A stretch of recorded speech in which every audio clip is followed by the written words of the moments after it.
We have this rotation area on radar. Treat this as you would an actual tornado as it moves off to the northeast. Let me go over to the correlation coefficient. This is our debris tracker, and if we were to have a confirmed tornado, we would see a bit of a hole here in the radar where you would see the debris basically being lofted up and the radar able to identify that the tree branches or whatever it is larger than the raindrops. But we don't see that, which is some good news. That tells me that this is an area of rotation, but not a Doppler radar confirmed tornado at this hour, and it may not become a confirmed tornado. But the other part of that equation is the fact that we're kind of away from radar sites. We won't have the absolute best look at what is happening out there. Excuse me, the northern part of Seminole County. So approaching Donaldsonville, coming in from the south and from the west. We'll keep watching this with this tornado warning in effect, covering it for you on the television side and on the digital side also. We want to let you know, I know you want to get back to programming on the television side. We're going to get there as soon as we can, but we have a confirmed area of rotation that could lead to a confirmed tornado, and we do have a tornado warning in effect here for the southwestern part of Georgia, northern part of Seminole County. I also want to take you to what is happening farther to the west of us, because watching these cells that are not too far away from Mobile, off to the east, a couple pockets of rotation there also. I point that out because some of these cells are extending into the western part of the Wiregrass, including Covington County, where there is a lot of rain occurring at this hour. No severe weather warnings in effect. The atmosphere is a bit more stable over parts of the Wiregrass, the western Wiregrass, but this is a look at wind from the radar at Fort Rucker, and the blue here indicates very strong winds. So this could very well be a storm that prompts a severe thunderstorm warning. Mobile, I think, has kind of wrapped up that office on the tornado warnings around parts of the Mobile area. So maybe they're not issuing because they're kind of tied up. But that one could certainly have a warning on it, a severe thunderstorm warning with a threat for some damaging straight line winds, and that is going to surge, I should say, into Coffee County. So really anywhere from, say, Andalusia towards Enterprise, Jack, southward into Geneva County, I would say be someplace safe as we track this line of storms into our area. Even though the atmosphere is a bit more stable than it was earlier today, that cell is packing a punch. So we have this ongoing severe threat. Now, the severe threat has diminished over parts of southeast Alabama into southwest Georgia, the exception being Seminole County, but other parts of the Wiregrass, far southeastern parts, far western parts, are still seeing that severe threat ongoing here into the evening hours. So this could prompt a new severe thunderstorm warning into Coffee and Geneva counties, and we have that ongoing tornado warning in effect right now for the far southwestern part of Georgia, the northern part of Seminole County. This area of rotation between Steam Mill and Donaldsonville, moving off to the northeast. That rotation area is not super strong, not strong enough to stand here and say it's a confirmed tornado, but there's certainly some rotation with that cell, and it has prompted that tornado warning for Seminole County. That rotation area probably peaked right there as it was crossing the river. It does look a little bit weaker, but we'll stick with this as that cell is now approaching Donaldsonville. We have a look here at the inbound in green, the outbound there in red, so it's not a real tight circulation. We'll give it a few more scans here as it approaches Donaldsonville. That storm relative velocity, base velocity, kind of telling us the same story, that we have this pocket of rotation. Let me switch over to the different view here from the Tallahassee radar. So we have outbound, inbound, and there's a new scan coming in. So still looking at that rotation, outbound, inbound here, not too far away from Donaldsonville, moving in from the southwest. A radar indicated area of rotation, not a confirmed tornado. Maybe a little hint there. Let me go back here a couple frames. Not much. I mean, you see a little weakening there in that correlation coefficient, probably not enough to indicate that we have an actual tornado. But the problem is we're kind of between, you see that, the flipping, we're kind of between radar sites. We're about as far away as we can get from an actual radar site. And that radar beam may be too high in the sky to really pick up the low-level rotation that is happening underneath this, this cloud. It's not producing a lot of lightning. It's producing some pretty good rainfall. That circulation about to move over Donaldsonville. So treat this as a tornado, even though it may not be a confirmed tornado on Doppler radar. Treat this as you would an actual tornado. Be someplace safe, away from exterior walls and windows, lowest level of the building that you are in as we track this cell moving on through the northern part there of Seminole County. A bit of a break then until we get to those cells that are showing up farther to the west here, coming on through Crenshaw and Covington counties. But right now the focus is on this tornado-warned cell, the northern part here of Seminole County, as it moves off to the northeast. Donaldsonville about to get into what looks like a bit of a hook echo, and that's one of the concerns that we have. We saw this yesterday in Enterprise where you don't get a great view of the velocity from this distance, but you get a pretty good depiction of what the hook looks like. And that does look like a hook echo showing up here as that cell passes on the south and then east side of Donaldsonville, about to cross over 84 just to the east of Donaldsonville. So we have a lot of heavy rainfall here. There's kind of the hook on the backside, and that rotation area is showing up there right along 84. Let me switch back over to the velocity view. So here's the couplet that we're looking at, inbound, outbound. It's this area crossing 84 now between Donaldsonville and Iron City, but very close to Donaldsonville proper, only about a half mile or so off to the east there of town. Let me go back over to the base velocity.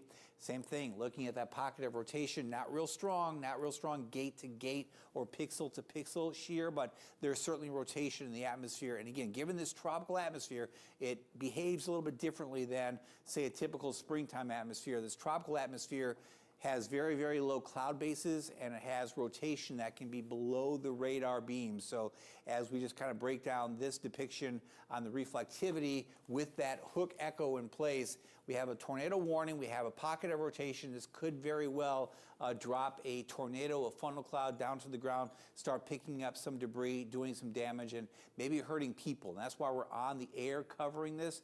This tornado warning is in effect, and there's reason to believe that we've got a strong area of rotation that could lead at any point to a tornado, probably a brief tornado in a situation like this, but certainly the chance for a tornado off now just to the east of Donaldsonville here. Heavy rainfall coming on through Donaldsonville, areas northeast also. There's that backside, that hook echo showing up there just to the east side of Donaldsonville, crossing over 84. This will pass to the north of Iron City here as it moves off to the east. So across the northern part here of Seminole County, and then likely into the southern part here of Miller County as we go down the road up there towards probably Bellevue if it holds together. Some heavier rainfall also lingering down to the south and to the southwest of there. Back over to the storm relative velocity, watching that area crossing over 84, again just to the east of Donaldsonville. Meteorologist Ryan Duggar in here also. Ryan, have you seen any reports from what you've seen? Not yet. No reports coming in, but we'll continue watching that as we see the rotation on this, or tracking a little bit more of that hook. I know the hook is really what stands out to me a little bit more as that's making its way through Donaldsonville.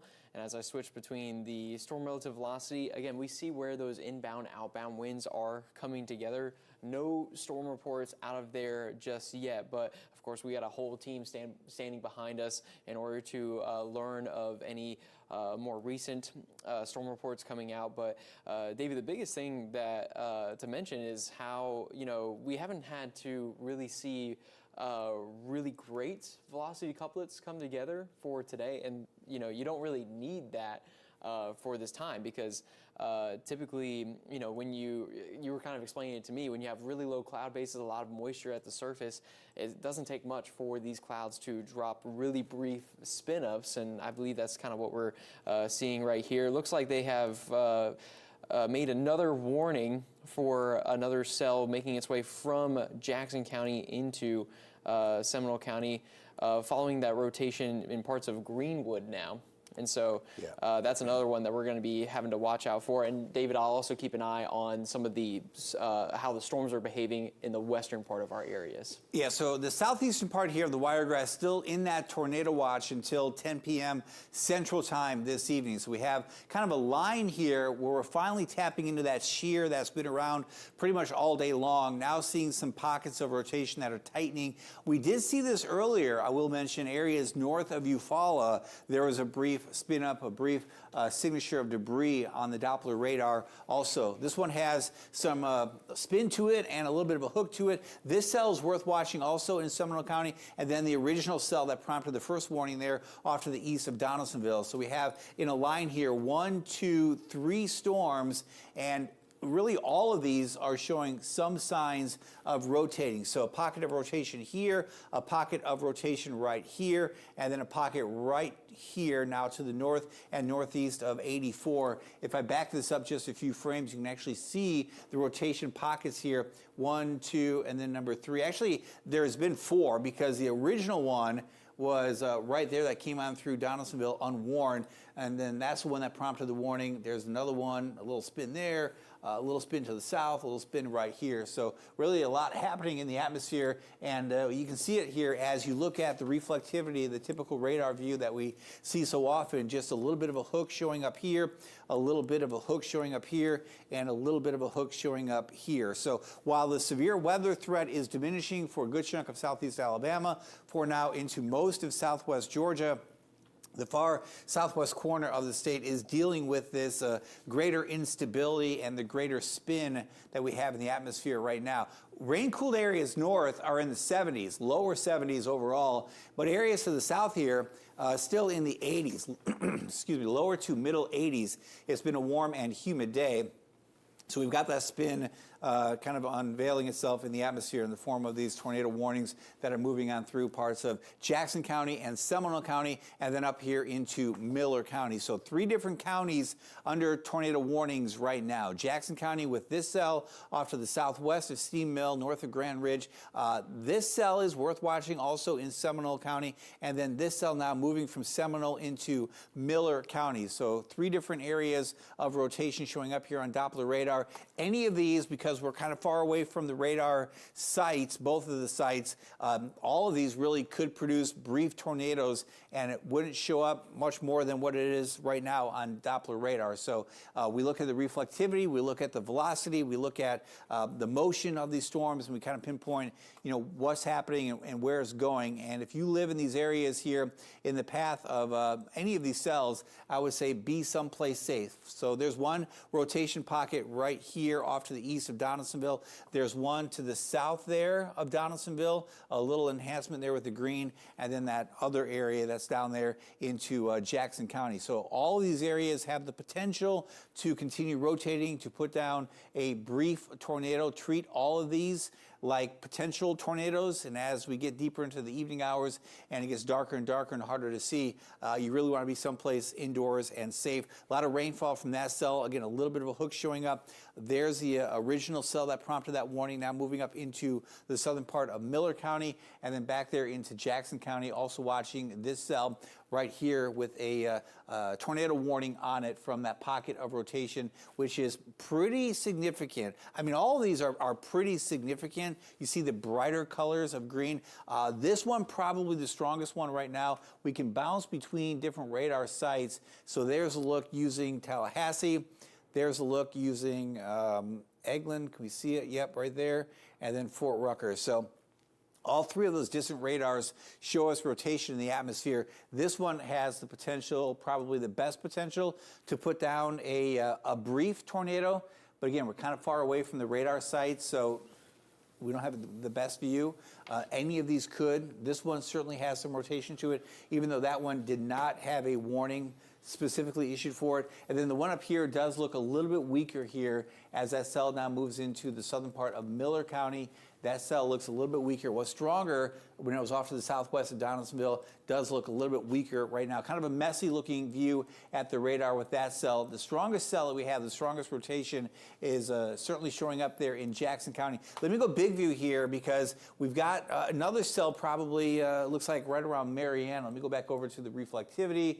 And yeah, that one has the chance to maybe have a little rotation form with it also between radar sites. Let me just punch over here A little rotation with that cell also by Mariana. So 2 tornado warnings in effect. If you are just tuning us in here on television, this is why we're on live, tracking tornado warnings for parts of Florida into far southwest Georgia. A few pockets of rotation. 2 of those have prompted tornado warnings, so we are sticking with our coverage on the television side and on the streaming side. Also watching more showers and thunderstorms farther to the west, and now that has prompted a big severe thunderstorm warning, and I mean a big one, that extends here from parts of Enterprise, I should say Coffee County, approaching Enterprise, southward, into almost Geneva County, but all of Geneva County, more or less, under that new severe thunderstorm warning. All of Coffee County is, and all of Dale County, and then a part there of Henry County, and a part there, the western part of Houston County. So now all of a sudden a lot happening, unfolding across our area as we track more showers and more thunderstorms moving in here from the west. So we have a little bit of a weakening trend briefly here in southeast Alabama, but more stronger cells showing up here. And it looks like this one is being pushed along by some of the stronger winds in the jet stream. So this does not look to be a big tornado threat as we go through the evening. This will be more of a straight line wind threat, where the tornado threat kind of combined with that warm, humid air down here will be the most dominant, severe potential, all right, tornadoes in this part of the Wiregrass and beyond because of the instability and the wind energy. But this is more of a wind-driven event here. It's not as warm. It's not as conducive for rotation in the southern part here of Alabama, but it looks like this has some kind of a nose of a low-level jet behind it that is pushing this off to the east, and it's creating this bowing segment, and that can lead to some very strong winds here in the atmosphere. So a few areas of concern as we go through the evening hours here from straight-line winds and from rotation potentials. So rotation potential down there in Jackson County, parts of Seminole County, and then a very significant straight-line wind event showing up here as we look at the western part of Coffee County and then into a good chunk of Covington County. So you see some blue showing up. Those are very strong winds indicated by Doppler radar. This is base velocity, and I'll go over to the actual wind speeds here, and we've got wind speeds here. You see some elevated wind speeds over 70 miles per hour.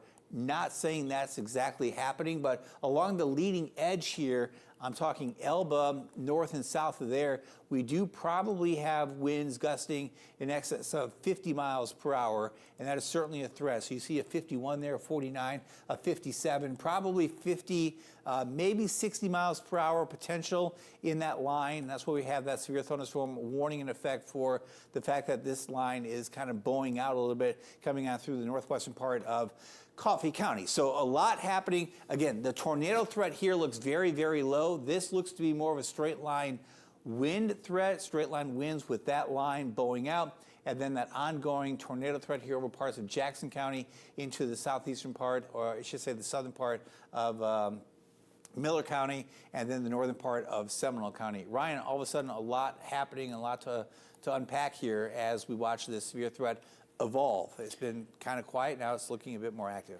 No, yeah, that's exactly it, David. I mean, like I was saying before, and kind of how we pointed out over the past couple of days, really, the showers and thunderstorms that have been active, the dew points have been so high that when you have really low cloud bases, they can make their way farther south, or excuse me, farther to the surface really easily, and you don't need much in terms of storm relative velocity, in terms of those rotational couplets to come together. I mean, throughout this afternoon, we saw really one where it had more outbound winds, but the enhanced winds kind of showed that rotation. Even David was pointing out to me another little bit of rotation heading towards Columbus along Highway 431 that even could have had a debris signature associated with it, even though it wasn't warned as well. So that's why we've been tracking these little enhancements in the velocity couplet and for even base velocity very closely into today. And I mean, we've been tracking, with this being a tropical system, there's many threats associated with this as well, where we see more of these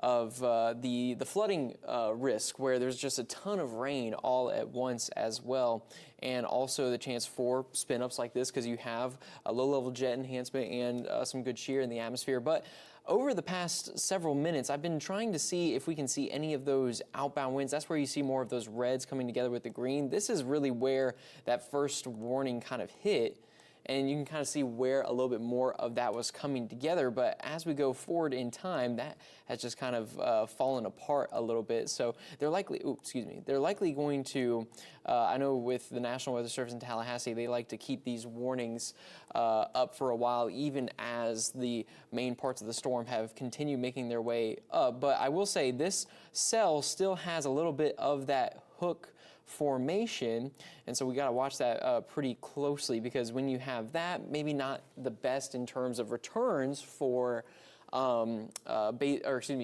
relative velocity, but the hooks are pretty good in indicating that there is still some rotation embedded within some of these storms. So that's why we're watching them very closely towards this one heading towards Iron City. And again, you are under that warning. Just be in your tornado safe space, but also be inside, because there have been a lot of threats of lightning and also flooding with these. Switching over to base velocity, as we're tracking more of those winds starting to make their way toward Coffee County. I'm going to switch over to parts of the Skycam, as well as these winds are likely making their way towards Enterprise. But yeah, as David kind of pointed out, even with some of these winds coming back, this is higher up in the clouds due to the angle of the radar site as well. But you know, into the upper parts of the clouds, you can kind of look at the surface, you know, a little bit lower. But if this holds on to some strength, there can be some gusty winds associated with that. And so we see even some of those readings coming back in the 60s to the 70s. We're going to be watching that closely. And of course, David, I'm watching out for, as this new segment of storms starts making its way in, I'll be watching out to see if anywhere inside of this line, if we can see any other turnings, because it doesn't take much, especially on the leading edge of a line like this, for what we call kind of gustnados, or even some really brief spin-ups to happen, as some of these winds are kind of competing with the winds ahead of it as well. So I'm going to be watching that very closely as we go forward, tracking this event. And not to mention, even David pointed out this a little bit earlier, I had my eyes on this upstairs for the studio as well. Yeah, this segment right here producing some pretty good winds, as well as some rotation now making its way away from Mobile. So I am curious to see how these storms will kind of really behave once they get closer and closer to the Wiregrass area. But yeah, David, you hit the nail on the coffin right there. These storms have not really been producing much today, more of those straight line winds, but now we're seeing a lot of that activity. As I switch over to storm relative velocity here, just haven't been seeing too impressive in returns on these latest scans, as these cells are going towards Iron City, south of the heaviest of that rain south of Steam Mill. But yeah, we got to watch these very closely, because spin-ups can occur very quickly yet again.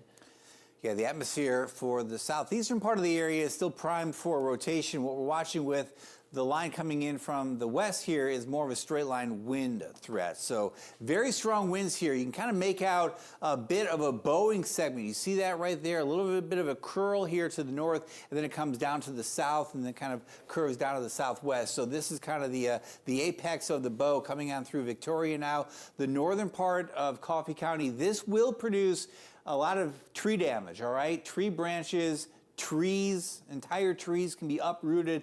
The problem is we've seen a lot of rainfall. We had a flash flood warning in effect earlier today for Coffee County, and now we're getting very strong winds in excess here at the apex of that bow, in excess of 40 miles per hour. And a 40-mile per hour wind gust is a very strong wind gust, and within that big area, there could be some winds gusting over 50 or 60 miles per hour. That will take down trees and certainly tree branches, and even even some weak structures can have, for example, roofs blown off. If it's just a tin roof that's barely attached to a shed, for example, that can be damaged. A very strong corridor of winds here moving on through a good chunk of central Covington County into the west central part of Coffee County. Straight line winds with this line moving off to the east. So Coffee County, a severe thunderstorm warning. We've got a camera there in Enterprise. Maybe we can pop that up, Ryan. Maybe the EEC cam. Yes. Again, we can look at that. Also watching these areas of rotation here crossing over the river into parts of Seminole County. That does look a little bit weaker,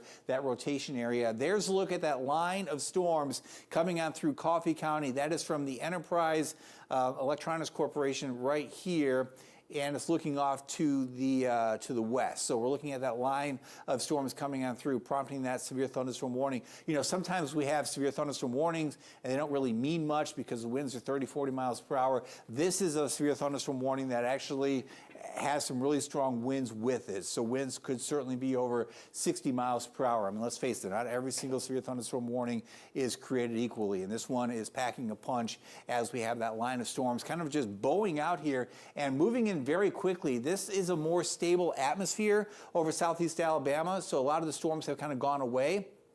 But this is being driven by a core of strong winds up in the atmosphere, so it's got a little more staying power to it as far as wind speeds, and the evolution will likely stay together all the way through Coffee, Dale County, and probably up into Henry and Barber counties. Now, farther southward, there's a bit more instability and a better chance for some rotating storms, rotation there north of Pensacola, but this is really a straight line wind event more than anything else. And then we've got these cells down here to the southeast that are producing some rotation and have prompted some tornado warnings. And there could be a few new ones that pop up anywhere in the panhandle. So while that tornado threat northward is low, it's more of a wind threat, really from, say, the border southward, we still have the ingredients in place for maybe some isolated tornadoes here going through the evening hours. We do have that tornado watch in effect until 10 p.m. for areas south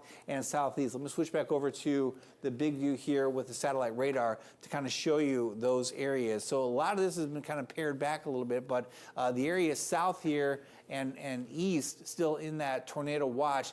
This line of showers and storms that is kind of dangling back here to the southwest from that area of low pressure, this will probably linger overnight, then eventually lift back to the north. So just because we've had some heavy rainfall, it doesn't mean we're done with the rainfall. Now, the severe threat has come down a bit in spots, but it's not zero in most areas because of, number one, that line coming in from the west, and then number two, the rotation that is ongoing here over the southeastern parts of the Wiregrass. Okay, I'm going to zoom in here real quick. I know we're going to get back to programming, and I want to kind of guide you towards our live streams, and you can watch us on WTVY.com. We have an app on Roku you can watch us, and you can watch us via the News 4 app and the First Alert Weather app. I'm zooming in here to this area of rotation, which is showing up here crossing the river. It's not strong enough to produce any damage the way it looks.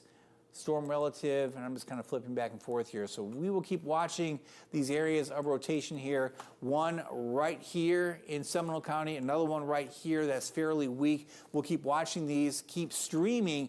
We'll get back to programming on CBS and NBC here at 8 o'clock. We'll do that right now. If you want live coverage ongoing for these storms coming on through the rest of the Wiregrass, WTVY.com, the News 4 app, the First Alert Weather app, or the News 4 News app, all right? So back to television programming on the stream. Stay tight.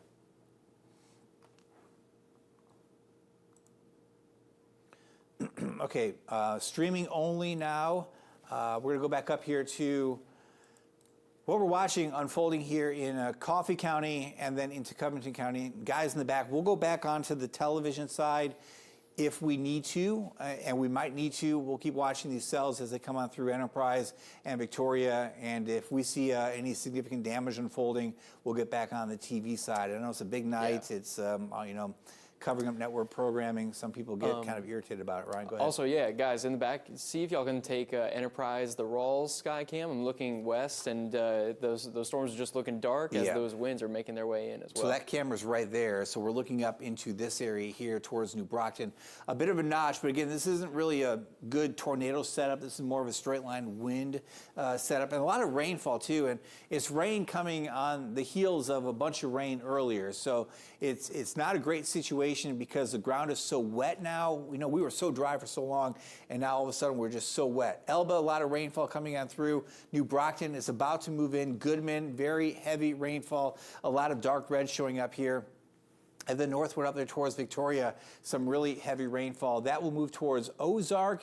That will move on through Enterprise, Fort Rucker, Daleville. All these areas here will get that line to come on through. So you've got a little time here in Enterprise, Level Plains, Daleville, and Fort Rucker before that line comes in. It is knocking on the door here just to the west of Enterprise, coming on through Goodman, Damascus, up there towards New Brockton. Elba starting to wind down.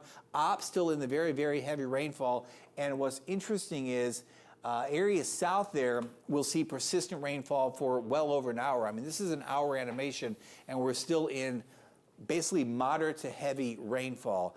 That line, the apex of that line surging just to the north of Enterprise, where we have some really, really strong winds, and then southward into Enterprise, some really strong winds also.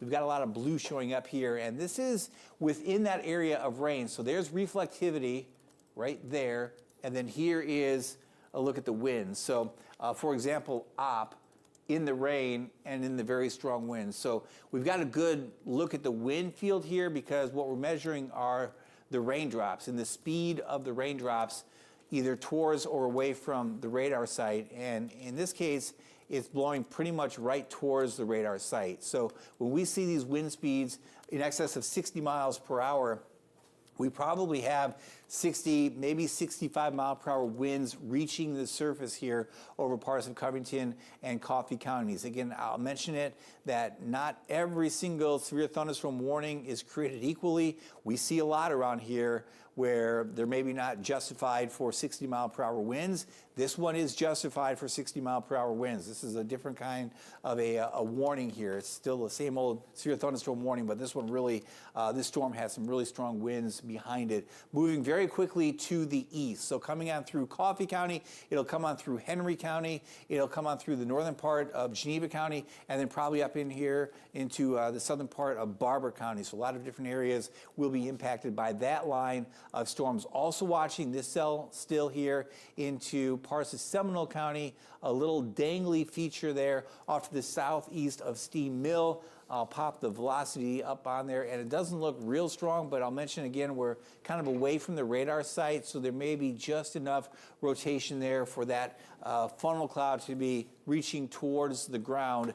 That one will pass south of Donaldsonville, kind of a rural area here of Seminole County, and move up into the southern part there of Miller County, eventually off to the east and northeast of Donaldsonville. So we'll watch this kind of probably cross up into this part of Miller County, north of Iron City, in the next probably 15, 20 minutes or so. But the bigger threat, honestly, I mean, that's a fairly small cell with relatively weak rotation. This is kind of a broader area of heavy rainfall and a broader area of very strong straight line winds.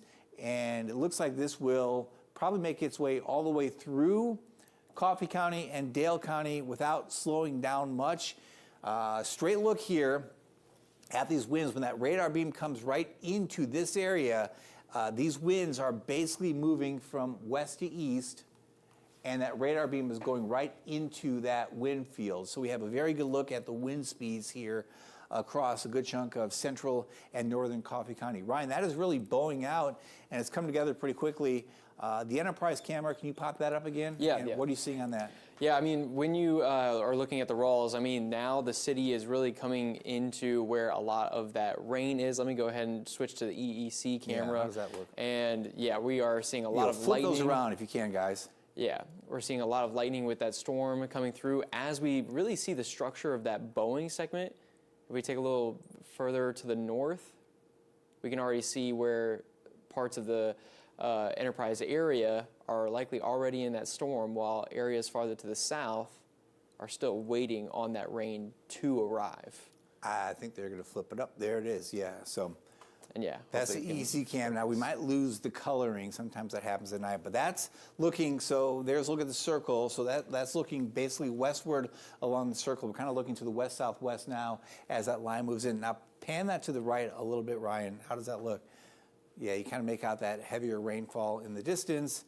And then you go farther to the north, and you're right into that heavy rainfall. So there's the leading edge of it right there. A lot of lightning showing up with this at times. I mean, all of a sudden you'll get several flashes all at once, but this is really packing a punch of rainfall and wind. So find a tree on that EEC cam. So we're going to watch that when that comes in, and then when that comes into the Rawls area downtown, we'll see if we can't pick out some trees here and see what kind of wind motion that we have in the atmosphere. I can tell you, looking at the base velocity, we've got a lot of wind energy in the atmosphere.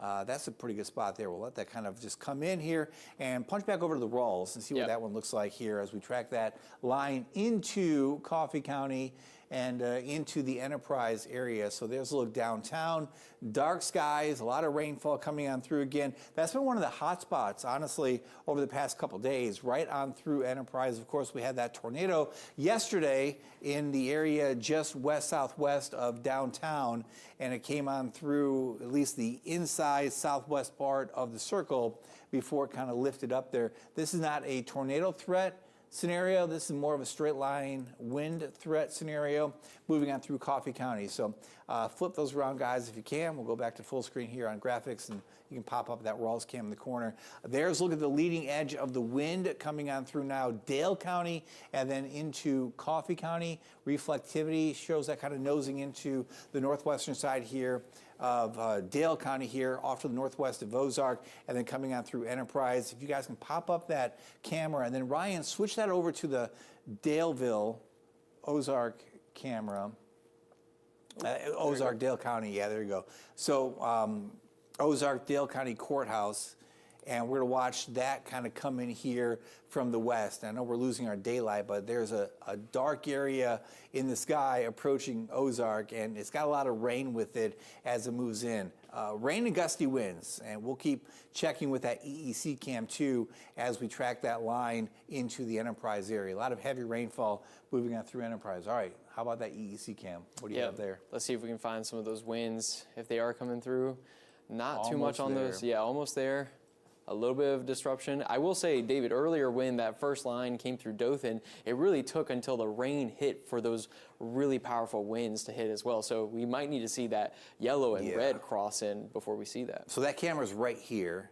So we're just now to the west seeing that rainfall move into the western side of the circle. The other cam, the Rawls cam, is about right here. So that area, is it raining at downtown? That is about to get very, very wet. Yeah, so there's the beginning of that rain moving in. So there's, look, downtown now just moving in, and then it looks like we've got that line kind of moving into the EEC area.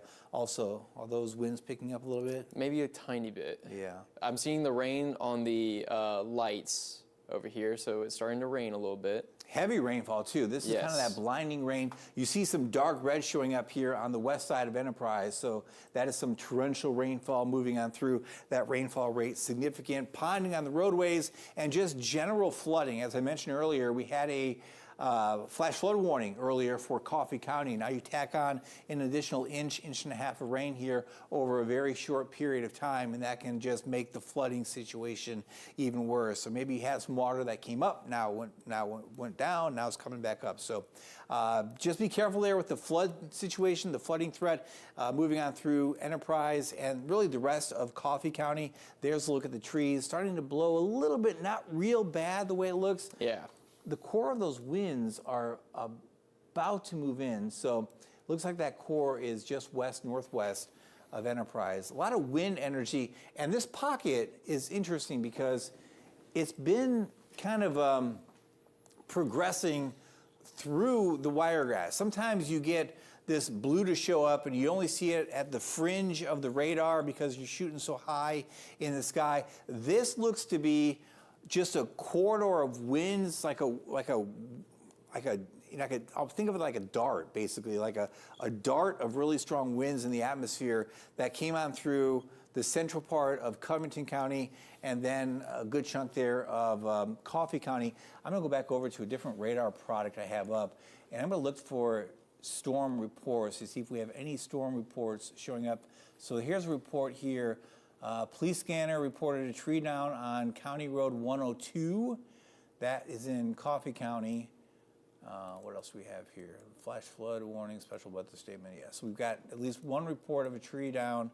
That was earlier, though. That was from the earlier cell. So nothing that I see here. Am I missing anything? I don't see anything. No. Yeah, so those same reports I saw earlier, Okay. those are from our earlier batch of storms. I'm still looking to see if we have any new ones coming in. Also keeping an eye on Facebook to see if any storm damage photos or anything like that comes in as well. That wind is kicking. I'll tell you what, all the way through Covington County into Coffee County. That wind, that corridor of blue has very, very strong winds in excess of 50 miles per hour. It may weaken a little bit the farther east it goes, but I would be really surprised if we don't have some tree damage over central parts of Covington County into the central part of Coffee County and approaching the Enterprise area. Also watching that area of rotation, which has weakened. It's still there in Seminole County. It's not real strong. A couple different looks here, different radars. There's just some weak rotation showing up. Let me pause that to the most current view. And we're looking at this little pocket right here. It will move on through probably the northeastern part of Seminole County. It has prompted that tornado warning. There's a look at the reflectivity. It's basically just a shower with a little rotation. Did prompt that tornado warning. Base velocity, storm relative velocity, not real concerning, even though we have that warning ongoing. And then over to the western part of the Wiregrass with the base velocity, that still stands out. That corridor of blue coming on through a good chunk there of Coffee County. Of course, there's no rotation, so no worries of any debris showing up on Doppler radar. But the rain is heavy and the winds are gusty. That rain now really drenching Enterprise. So what do those cameras look like now as we look at Enterprise and surrounding areas? Maybe just punch that full, you guys in the back. Go ahead. Yeah. Yeah. We're getting a lot of rain coming through as well. It was kind of inhibiting our view of these trees. I mean, they're moving a little bit more. If you take a look at where the core of that wind is, it's still more in the center of the city instead of where this camera is. I'm going to switch to the Rawls. Yeah. How does that look? And see if we see any different, just a lot of heavy rain. Go to the right here because we've got, sometimes we can pick up that flag. Keep going to the right. And we've got these trees here that show up pretty well. Man, it's really coming down. That's a lot of rain. Go a little bit farther to the right. Oh, excuse me. Yeah. So right, usually somewhere right in here. Right, yeah. Yeah, it's not really that windy. Like that tree shows up pretty well. Yeah. But it's not moving that much, is it? Not terribly much. Okay. But again, I mean, these kind of come in gusts every now and then. Yeah. But yeah, not much shaking with that tree right there. That's good because we are right in the thick of the rain in right in downtown Enterprise. So a lot of rain. Yeah, the strongest winds are still west and northwest showing up on radar.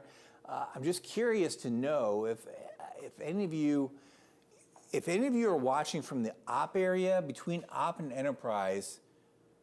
I'm going to punch over to that Facebook stream. Just let us know what you're seeing. I'm just curious to know if those winds are doing any kind of damage. Come on, computer, in that area. We can definitely see more of the rain bands making their way along the street here if we take a look at the EEC. Yeah, if you're seeing that on your screen, I mean, you can see the effect of some of those winds, especially toward the street light right there. Those are being thrown by those winds. So we do have that. Okay, let's pop this up. So, okay, this is your chance to tell us what you're seeing, and I'm going to look at the comments on this live stream on the WTVY Facebook page. So let me just pop up these comments here. East of Op and the wind is terrible. Okay, so good to know. Haley, thank you for that. East of Op and the wind is terrible. So that's the corridor. I mean, just east of Op is that little corridor between Op and Enterprise. And that's where I'm kind of concerned about the strongest winds. So thank you, Haley. What else do you have?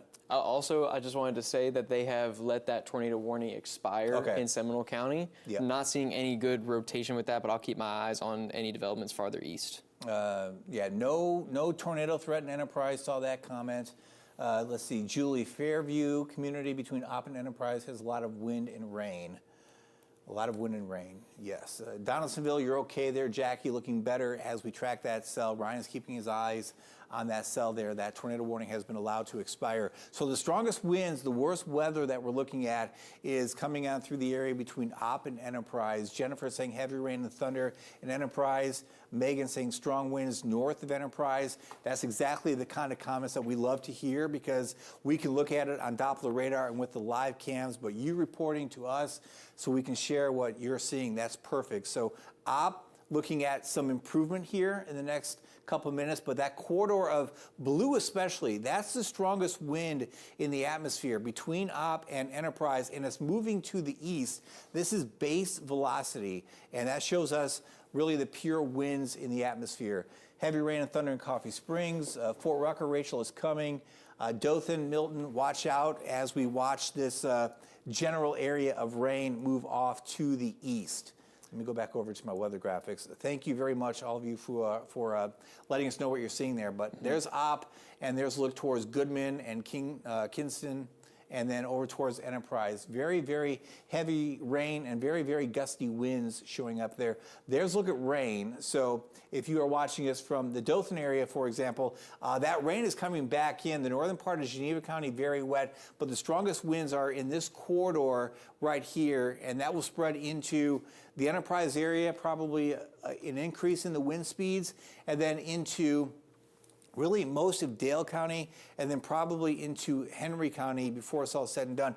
Even this is interesting because the atmosphere was really, zapped of the energy. We went from 80s to a 72-degree temperature and a 70-degree dew point. So there wasn't a bunch of energy left in the atmosphere after that initial batch of storms, but we've seen, the southern part of that line kind of rejuvenate the central part and northern part of that line. So even though the severe threat from a tornado perspective has pretty much gone away, the severe perspective and straight line wind threat, I should say, is ongoing there. And that's really what we're looking at here. Very strong winds in that corridor between Opp and Enterprise. I'm going to back this up over the past hour or two, and that's progressing very steadily eastward. So it's a corridor of strong winds in the atmosphere, and when that comes in a small area here, basically of Covington and Coffee counties, it's really producing some strong winds, and that is in conjunction with the heavy rainfall.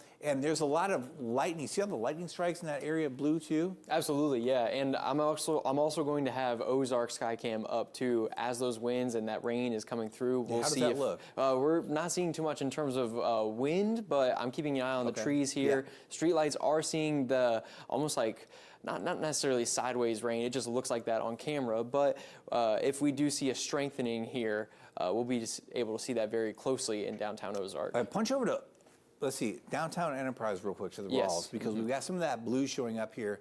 Are those winds any stronger that you can tell? Let me see if I can find those trees again. I apologize for viewers at home. I know we're kind of switching back and forth, kind of taking you on a little bit of a roller coaster. Zooming in on that tree that we did before, I'm seeing a lot of lightning, which of course would be associated with these storms, but not too much in terms of wind energy. Just a little bit of swaying with some of those trees and the branches as well. So the radar is showing winds of 45 to 50 over Enterprise, and then you look at that picture and it's not quite 45 or 50. So that's why we always take whatever is showing up on radar and we usually subtract a little bit because it doesn't give you a ground truth report of what the winds are. You're measuring in some cases 500 feet, in some cases, 3,000 feet up into the atmosphere. So we factor that in. But I will tell you the winds are stronger off to the west of Enterprise, and this is the area that has the winds that may be over 50 to 60 miles per hour at ground level that can produce pockets of damage. So certainly take this severe thunderstorm warning seriously in Coffee County, and then moving into Dale County, and then pretty close here into the western part of Houston County, also looking at the northern part of Geneva County. So Coffee Springs, very heavy rainfall. That's the second threat. So number one, I'd say, is the wind threat. Number two is the rain threat, because we've seen a lot of rainfall so far today, and now we're seeing a bunch more rainfall move in, and I'd be surprised if we don't see some trees that are uprooted with winds of 40 miles per hour, given the fact that the ground is so saturated. A lot of rain coming on through. Okay, I'm going to go back to Facebook here and keep that wind view up. And let's see, winds are horrible, says Stephanie. That's in Chancellor. Let's see, Kinston, rain is coming down very heavy. Lightning is real bad. Winds are picking up. From Jason, thank you. Let's see, anything else you have, just let us know on that chat. Yeah, someone, actually, Dave, I was going to point out, someone asked, is this the worst that we could see throughout the night? What's coming through Enterprise and parts of Dale County now?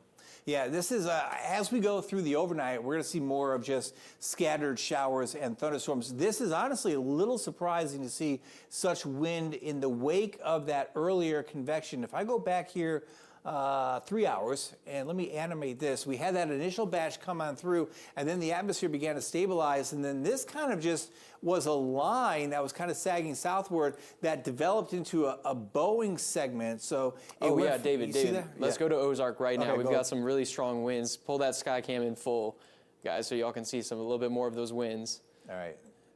Trees a little bit more shaking now. Oh yeah, look at that. Yeah, that's pretty good. So the radar, I have the radar zoomed into Ozark.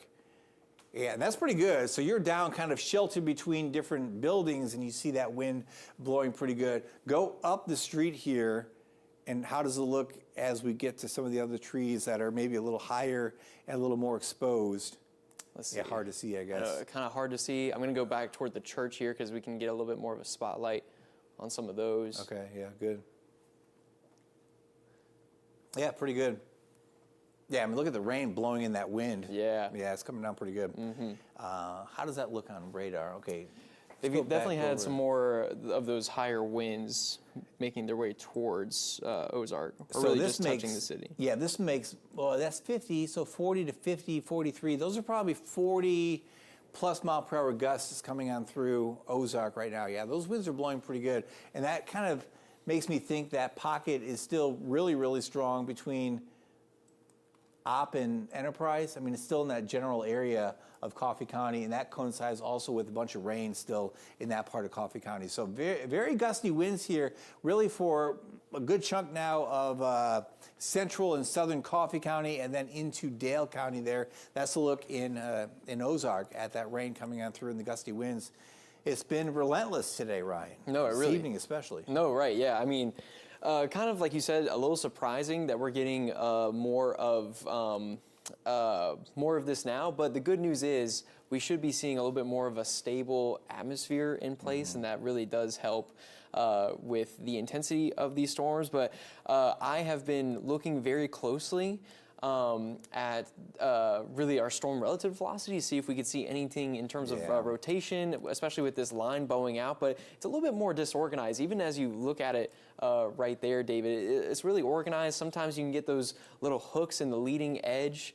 But I'll keep an eye out for that. But I'm just not seeing much. But again, during this time, it doesn't take much for something to drop down. You know? Yeah, I don't think we'll see any tornado threat with this at all. Yeah, you don't think so? I just don't think so. Okay. I think that initial line, we were watching for that. This is more of a straight line wind event more than anything else. I just don't think there's any rotation potential really with this this line coming on through. Now, areas east and southeast probably, those small cells may still try to rotate, but yeah, this is a different kind of a setup now. The structure of the atmosphere has changed in the wake of that earlier convection. The one area I would watch is kind of down to the south here. I'll back this up a little bit. There's been some spin here off to the east of Mobile, north of Pensacola, a little spin right here. Now this area here, this, I mean, not real strong spin. Let me go over to storm relative velocity and animate this. There's been a little spin here across this part of the panhandle. Now, as we go through the overnight, this boundary probably isn't going to make it much farther southward. So the southern extent of that line may still have some spin potential for the overnight, but most of that will be, I'm talking the panhandle, and then looking at a lot of the short-term model data, it brings that area down to about I-10, and then eventually lifts it back to the north up into this area as we get towards, say, 3, 4, 5 in the morning. So I wouldn't say, you know, zero tornado potential for all of the area overnight, especially late tonight, but areas south here, may see a little spin potential, but generally northward right now anyway in Alabama, it's just a heavy rain and a gusty wind threat. And there's been some weakening of that corridor of really strong winds as it tracks all the way through Geneva County, I should say Covington County, into Geneva County, Coffee County, and Dale County. Those winds there, so we saw that little gust come on through Ozark. You see that little area kind of bowing out there in Dale County, right there to the east. So just gusty winds. No, really, yeah, just gusty winds, trying to extend a little bit more, especially with that bowing. So some areas are experiencing those winds sooner rather than other places as well. But I've been trying to kind of switch it back and forth between Enterprise and Ozark. Again, it's kind of impressive that we saw a little bit more of those gusty winds at the surface of Ozark, while other areas of Enterprise, even though they had higher values, we didn't see too much of those gusty winds. But the thing to, again, remember, David already said, is you're kind of looking a little bit more into the upper parts of the atmosphere, higher in the clouds where there's not much friction. There can be a lot more of those winds being able to travel a lot faster aloft as well. So that's something that we're kind of looking for as well. Again, I've been watching out for the chance of maybe some individual cells. Again, yesterday we had very thin cells not producing any lightning that was able to really drop a tornado in parts of Enterprise. And that's why, especially since we saw a lot of the same conditions today, we've been on high alert. Of course, this first alert weather day. Again, the good news is that not seeing too much of an unstable atmosphere after that first round we saw a few hours earlier. But I will be watching some of these cells. I mean, they're very light showers, but I know, David, like I've been impressed with how some of these cells have been able to behave, just tapping into a little bit more of that space, not having to share energy with other showers or other systems around it, and able to tap into that shear to allow for rotation and even drop tornadoes as well. But yeah, so far, still looking at base velocity, yeah, just really straight line winds moving into much of the region, already a second round. And what was really impressive too was how sharp that divide in the wind flow was with that first line that made its way through. David, I know I sent you a text of what that looked like, and it was pretty impressive. And so right now it looks like the stronger parts of those winds are coming closer to the radar site. Pretty soon we'll see that more of those kind of turn red, especially as the rain is moving farther off to the east. But yeah, main thing I guess I'm really curious about is keeping an eye on those storms heading away from areas of Mobile into the Florida Panhandle, especially as they have a little bit more of this structure, not necessarily bent. Whenever you can have curves like this that could allow for a little bit more of the storm to try to say, hey, like I want to rotate.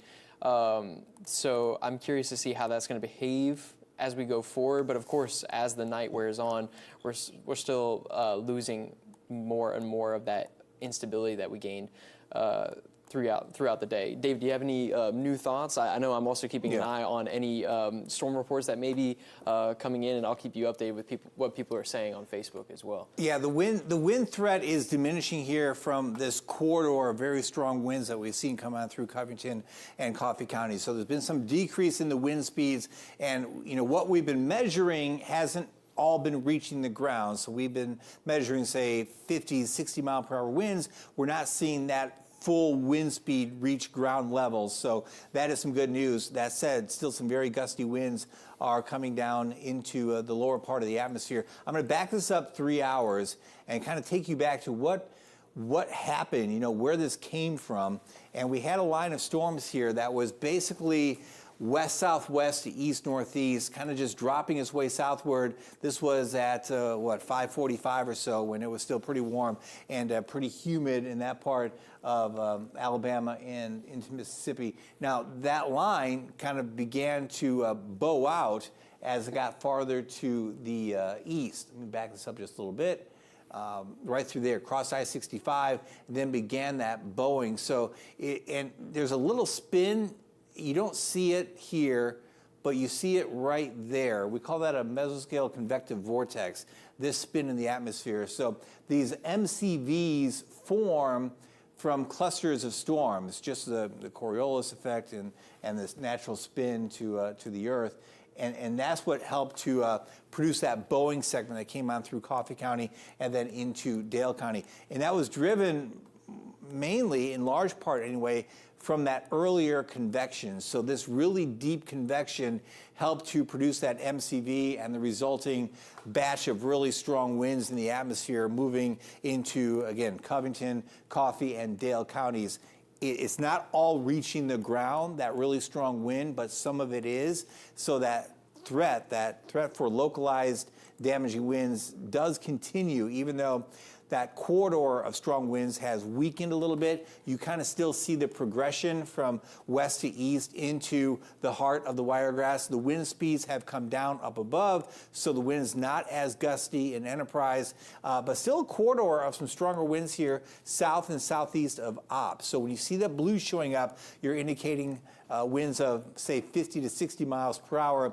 Even if you subtract 20 from that, you're still looking at 30, 40, 45 mile per hour winds at the surface within that area of rain. And given the fact that the ground is so wet, even here behind the line, the main line, we're still looking at some gusty winds that could produce some wind damage. Now, the leading edge of that is coming into the radar site. So Echo now surrounded by raindrops, and therefore we get a really good look at the wind speeds. So what we're plotting here is pretty close to reality, and you're at 35, 39, 38, 22, 30. So you're generally now looking at winds at about, say, 20 to probably 35 miles per hour in gusts here as it approaches Echo. So the winds, compared to where they were earlier, have come down in speed, and that is some great news. We don't need or want any wind damage anywhere in the Wiregrass. So those wind speeds have come down. Come on, switch over.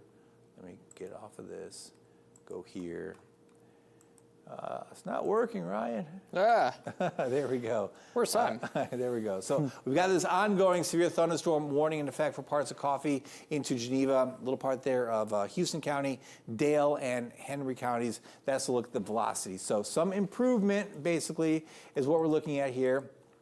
Back over to the reflectivity, and the intensity of the rain has, it looks like it's weakened a little bit, but keep in mind, we're having some attenuation now because the radar site is surrounded by some really heavy rainfall, and that's kind of absorbing some of the energy being emitted by the radar. This is still some really heavy rainfall. In Dale County in particular, moving into the far western part of Houston County, a few more showers popping up there in Houston County.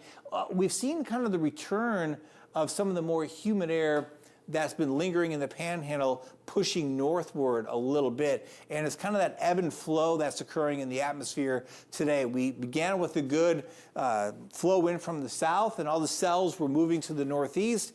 And then we got that big push of rain and wind in from the west that even kind of sagged down to the southeast a little bit. And now we're seeing the atmosphere kind of recover and pull that warmer air and more humid air back northward while we have another cluster coming out through southeast Alabama. So again, kind of just waves of energy and rain and wind coming on through. None of these right now are super strong compared to where they were even 20 minutes ago, but there is still a corridor of stronger wind showing up here in the atmosphere, and that's kind of the tail end of what's been that very strong batch of winds as that line has worked its way into Coffee County and Dale County. You can kind of see the blues fading away, and that is some good news because the wind speeds have come down. There's still a lot of rain associated with that batch of thunderstorm activity and just basically shower activity, but not a lot of probably damaging winds at this point. I mean, winds of 30, 40 miles per hour are gusty, but it's not enough to do any widespread damage. All right, if you have any other comments to share with us on the News 4 Facebook stream, you can comment, and I'll take a peek at that and see what else that you can share with us and we can share with others. Let's see, Jamie says heavy rain and windy in Daleville for the past 15 minutes now. Heavy rain and wind with lightning just east of Kinston from Jax. So, yeah, Jason very heavy downpours in Kinston right now. So good information. Appreciate you all letting us know what you're seeing so we can share. And from News 4's Ken Curtis, he actually was able to text me. All he's heard over police scanners is a few, or I should say a couple down trees through Coffee County, kind of what we were saying as well. Also, looking at local storm reports, this was as of 8:31 p.m. This is in the Albany, Georgia area, so kind of outside of our area, but they reported several trees down in that area as well. So we've been seeing a mix of really just tree damage as we continue to track more of this event. And I mean, that's kind of right along with what you get with straight line wind events like this, David.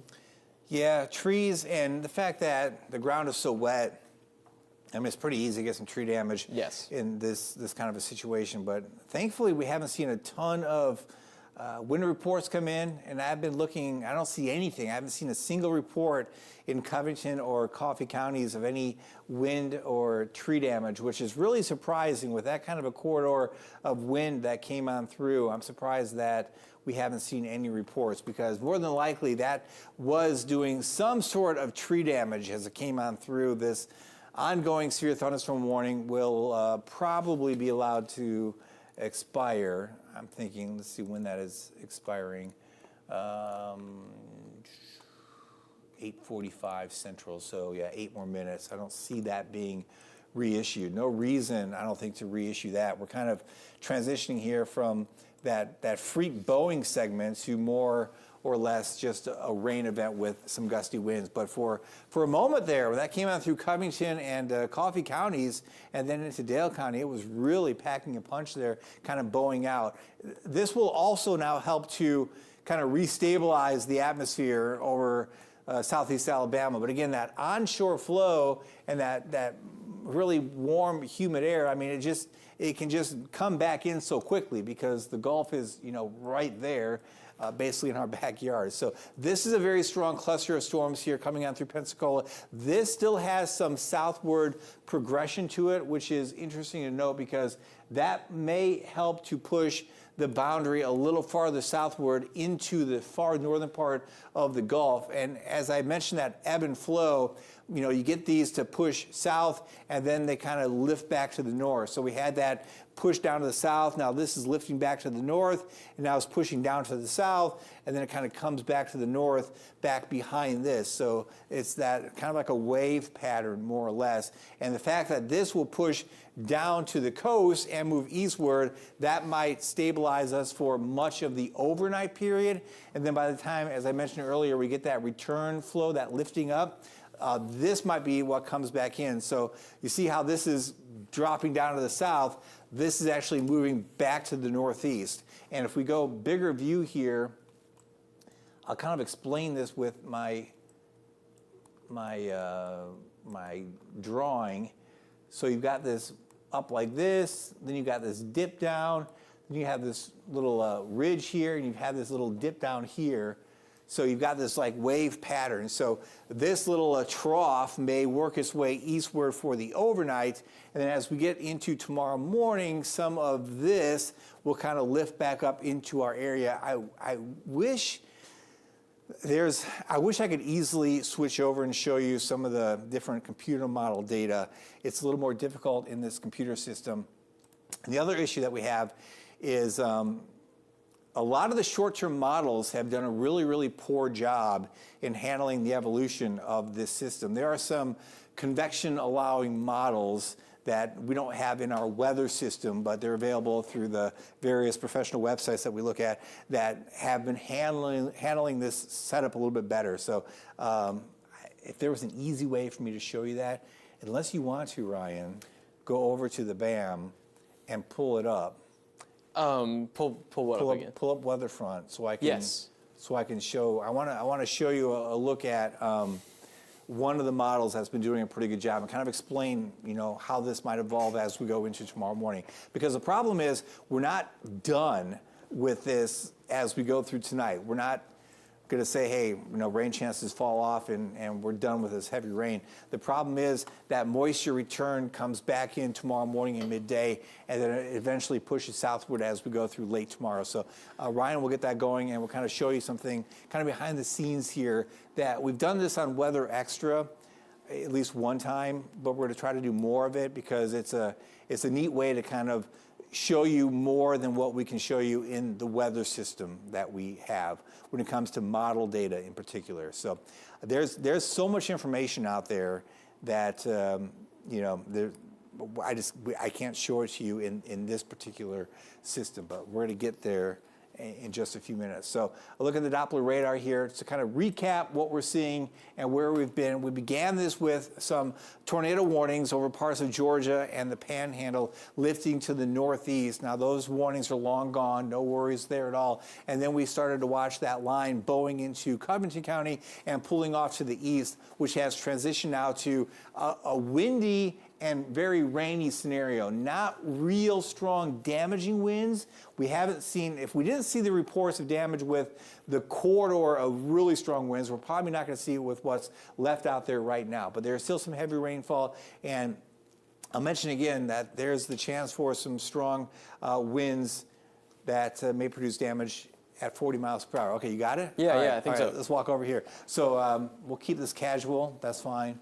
And this is how we roll, basically. Yeah, essentially. Okay, so which model did you need? So I'm going to go over to, there are various convection allowing models, and I'm going to go to this NSSL HT. So this one has done a really good job.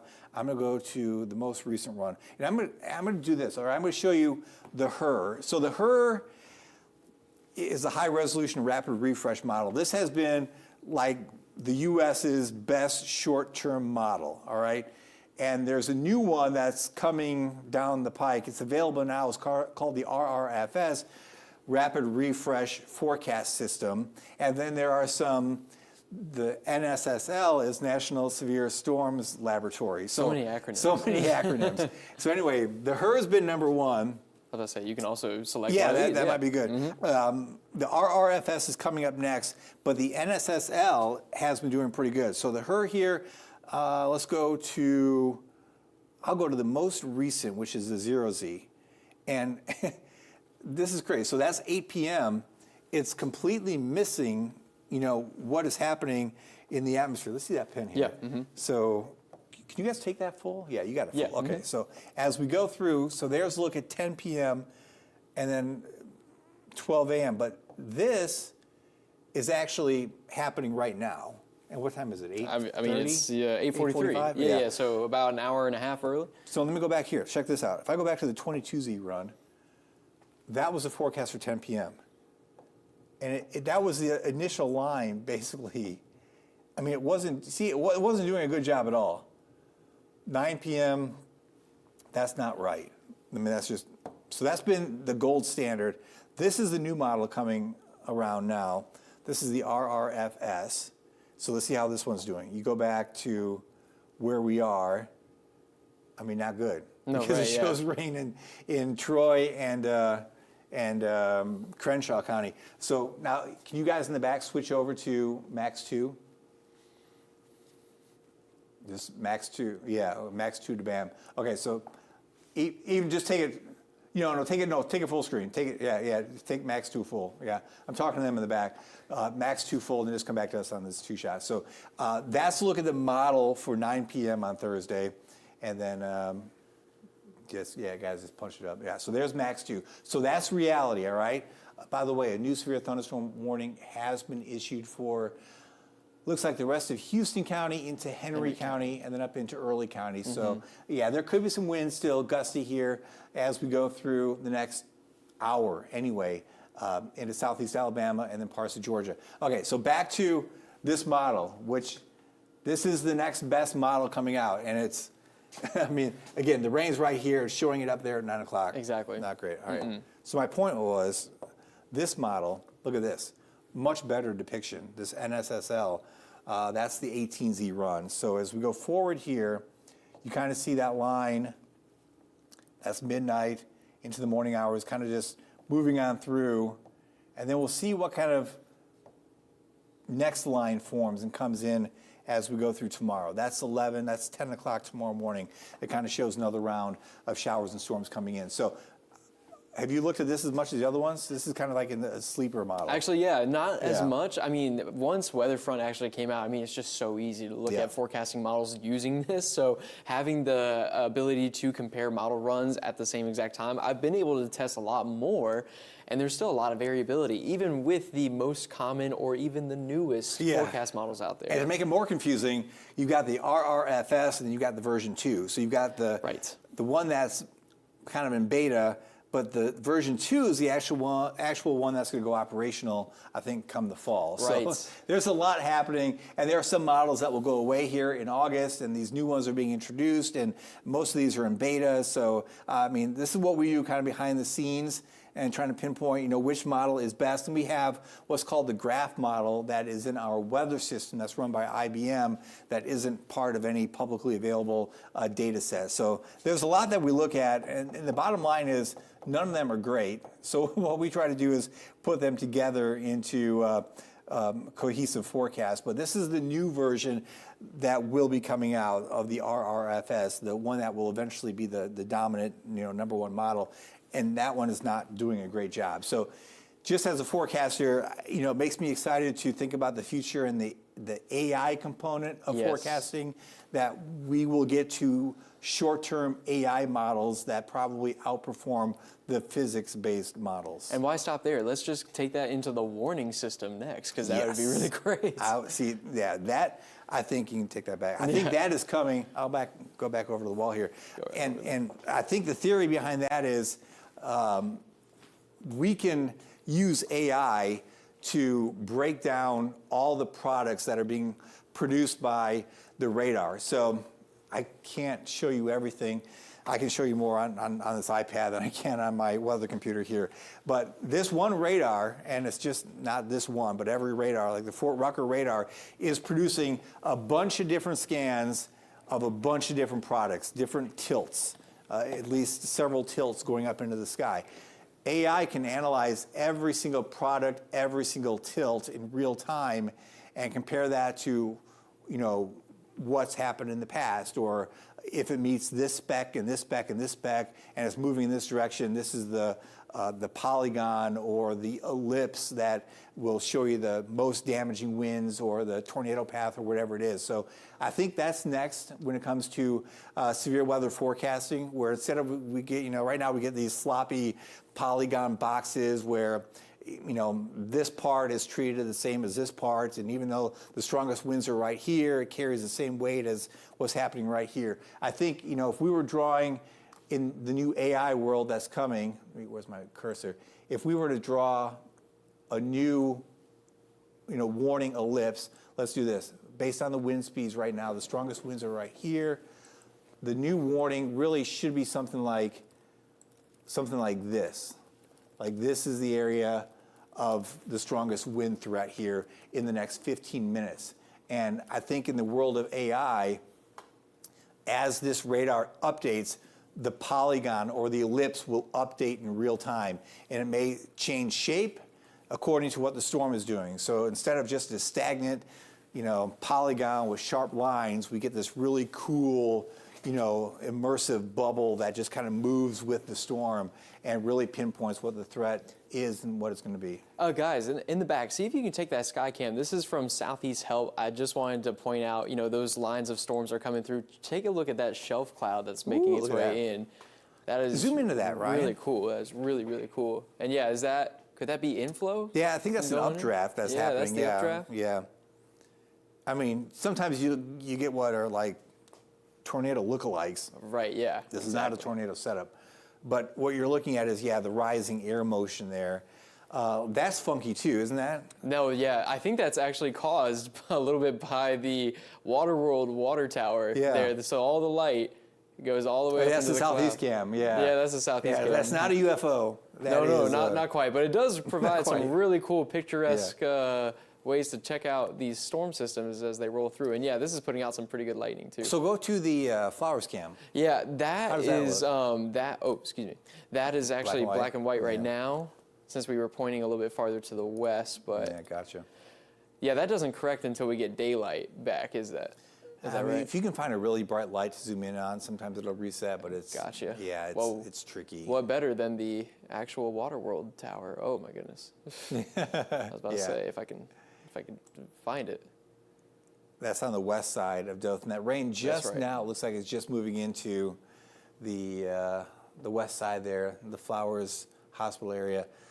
Yeah, you know where Sonic is? If you go Yes. towards the Sonic, you can sometimes zoom in on one of these bright lights and get it to switch over. You're trying to trick the iris to think it's daytime. That's right. Sonic sponsor us if you're watching right now. we We'd need a appreciate it. sponsor for our severe sandwich when we were breaking down. No, absolutely. Yeah, those threats. But you work on that. I'll It's keep like working on that. Yeah. Christmas vacation here, Russ. You know the tangled lights. You know. Yeah, exactly. Here, Ryan, you work on that. So we're watching the showers and storms. So a new severe thunderstorm warning in effect here. This covers the rest of Geneva County, Houston County, up into the Early County area, and then Henry County too, with this line of showers and storms moving on through. I'm going to go back over to two things. I'm going to look at storm reports to see if we've seen anything come in, and there's nothing. So all these severe thunderstorm warnings, and we're just not seeing any reports of damage. I will say that there are some pretty strong winds coming on through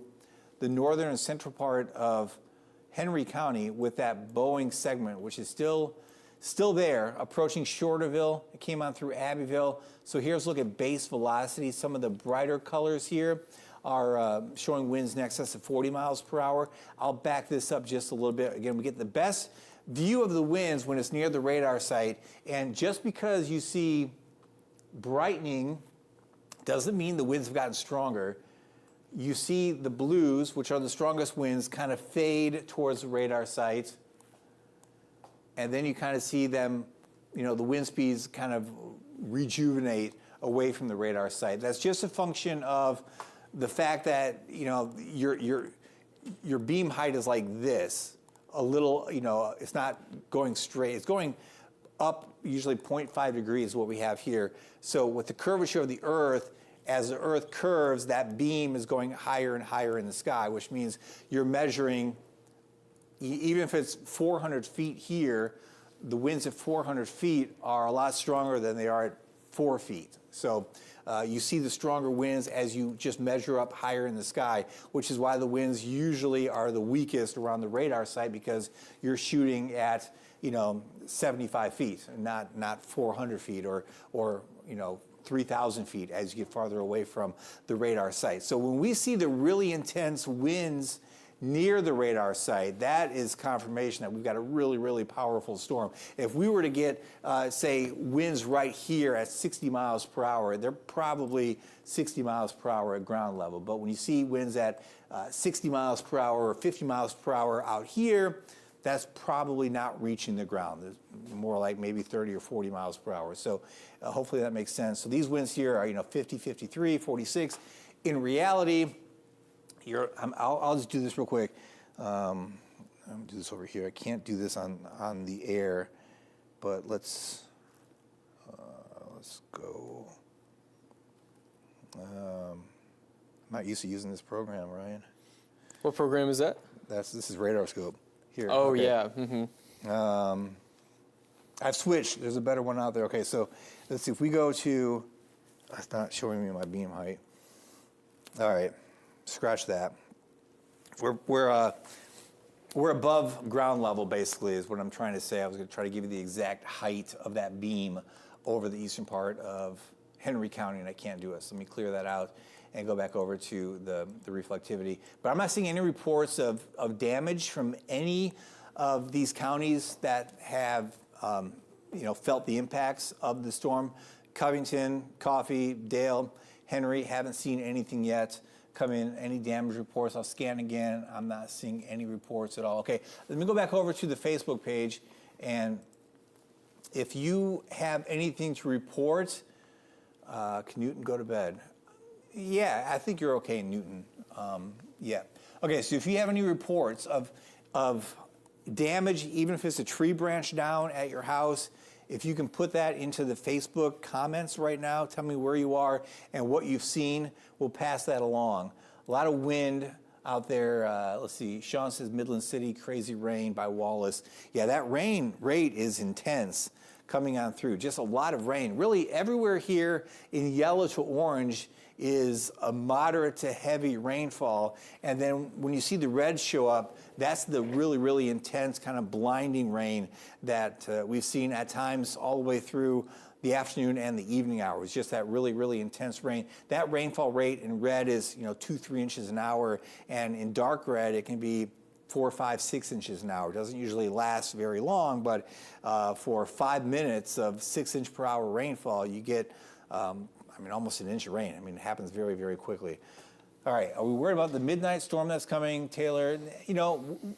Once we get through this round of showers and storms, we're probably not going to see anything real significant for the overnight because of the fact that this next batch is pushing farther southward. It's that ebb and flow pattern. So that should hopefully go eastward a little bit and take some of the energy out of the atmosphere here in the Panhandle as we go through the overnight.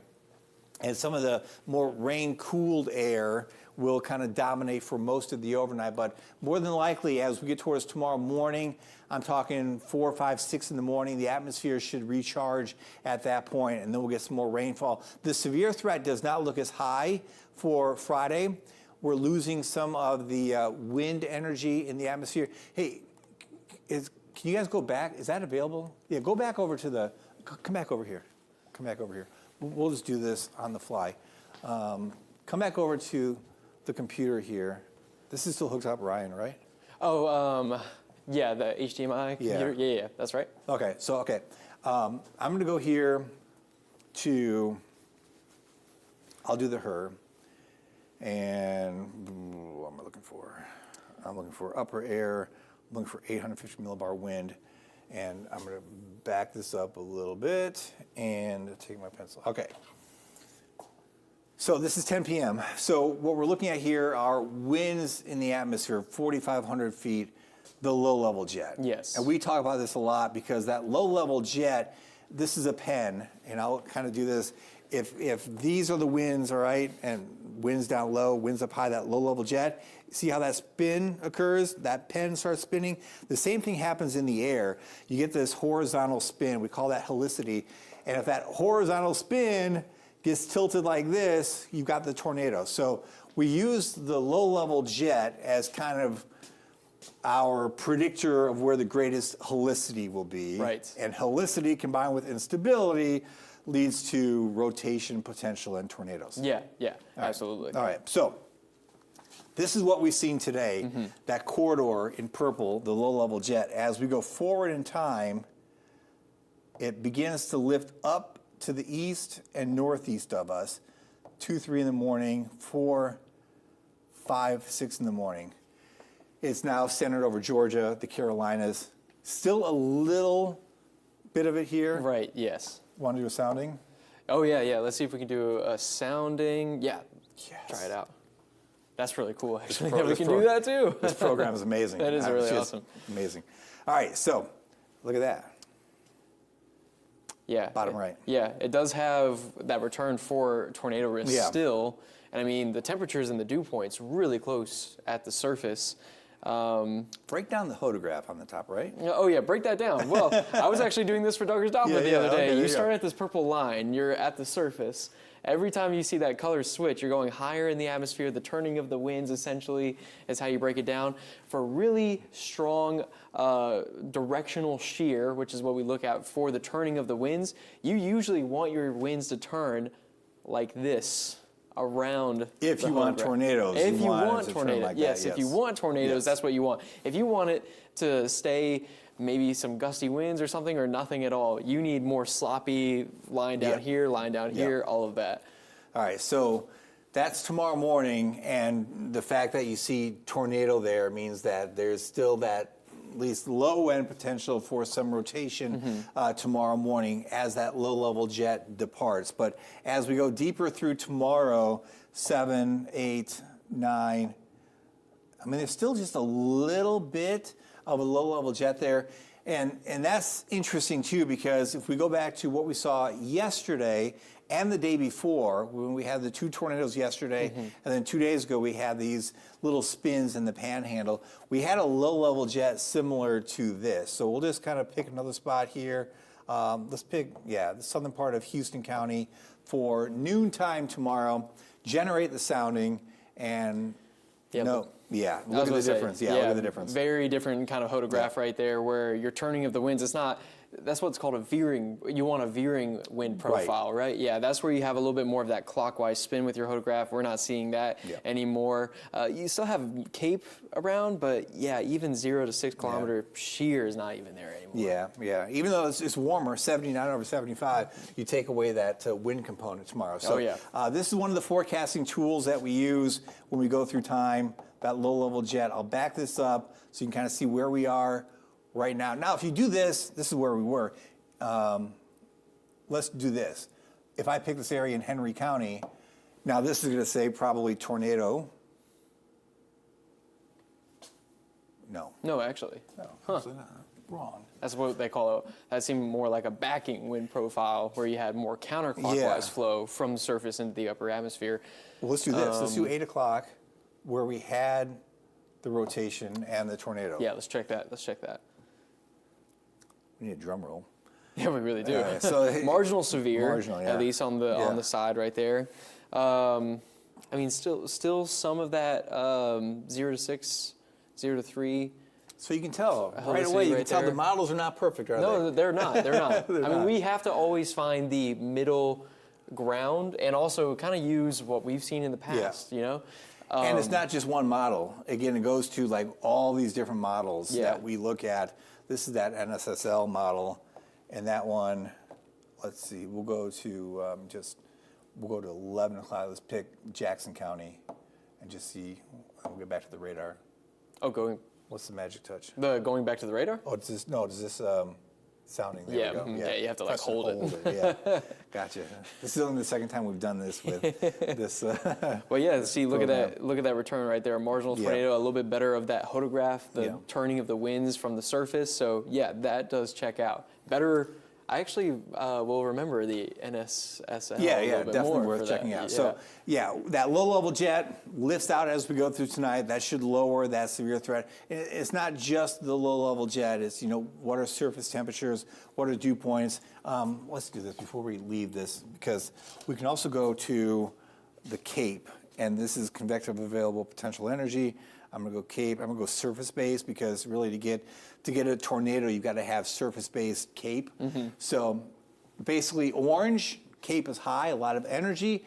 And then when you see the map, it means the atmosphere was kind of, sucked of all this energy, more or less.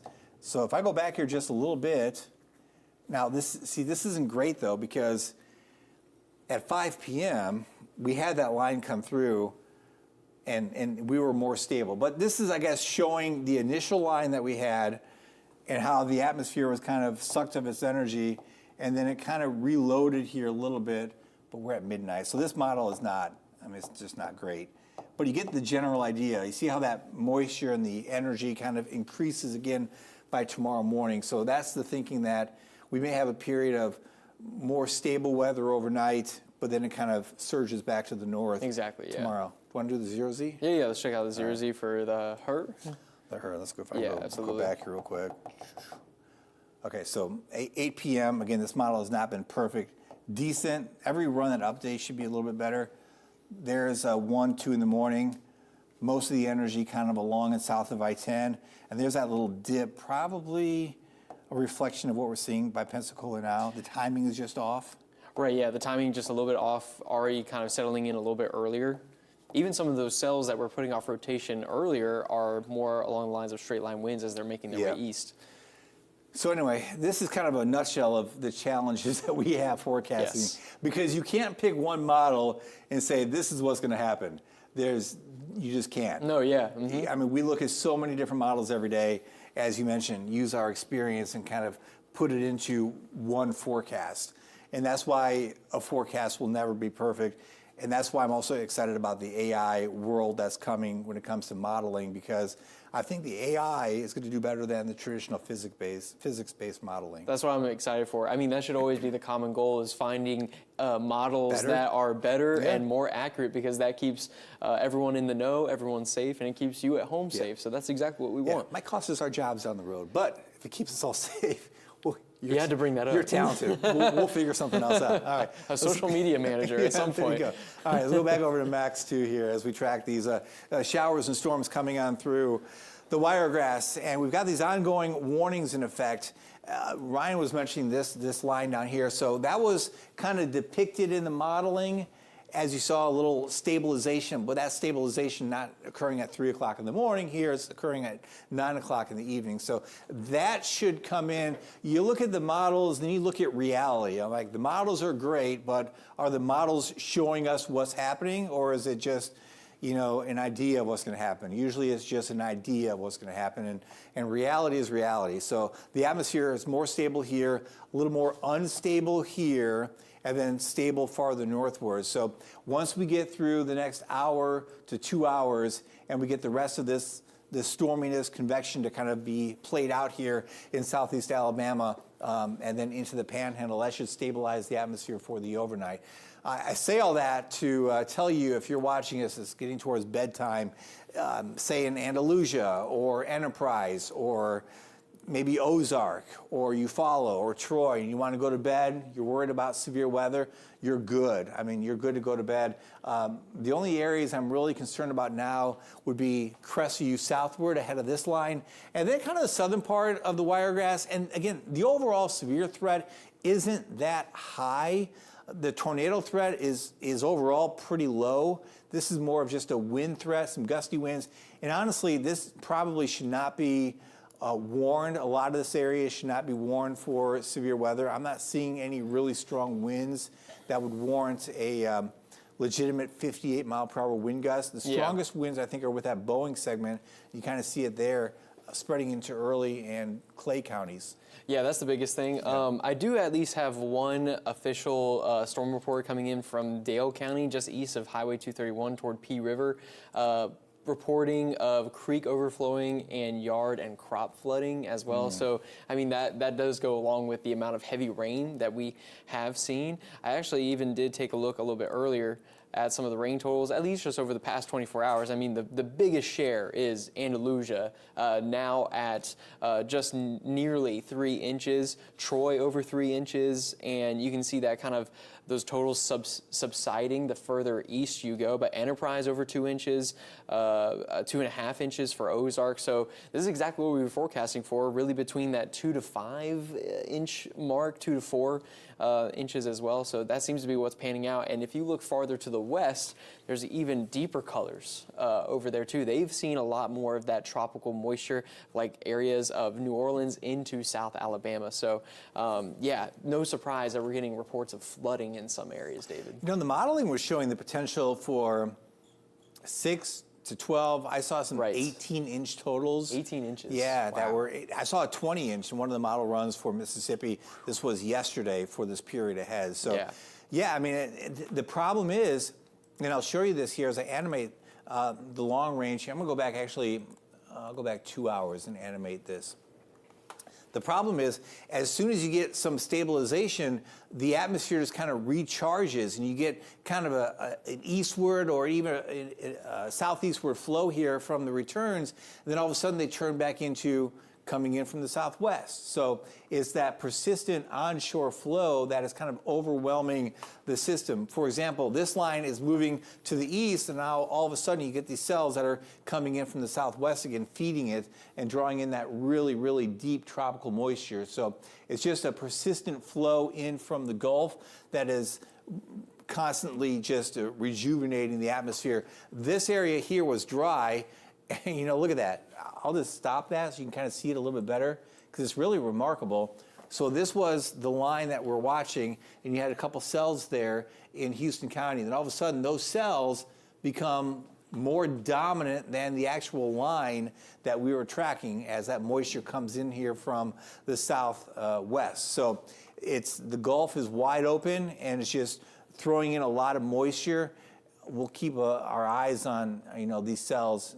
The winds aren't that bad. It's just more or less a rain event. And I really think that's the biggest concern for the evening hours and the overnight is the persistent rainfall, more so than the severe threat. That severe threat overall looks to be on the lower side. But, you mentioned those totals, Ryan, and then the flooding in some of these low-lying areas.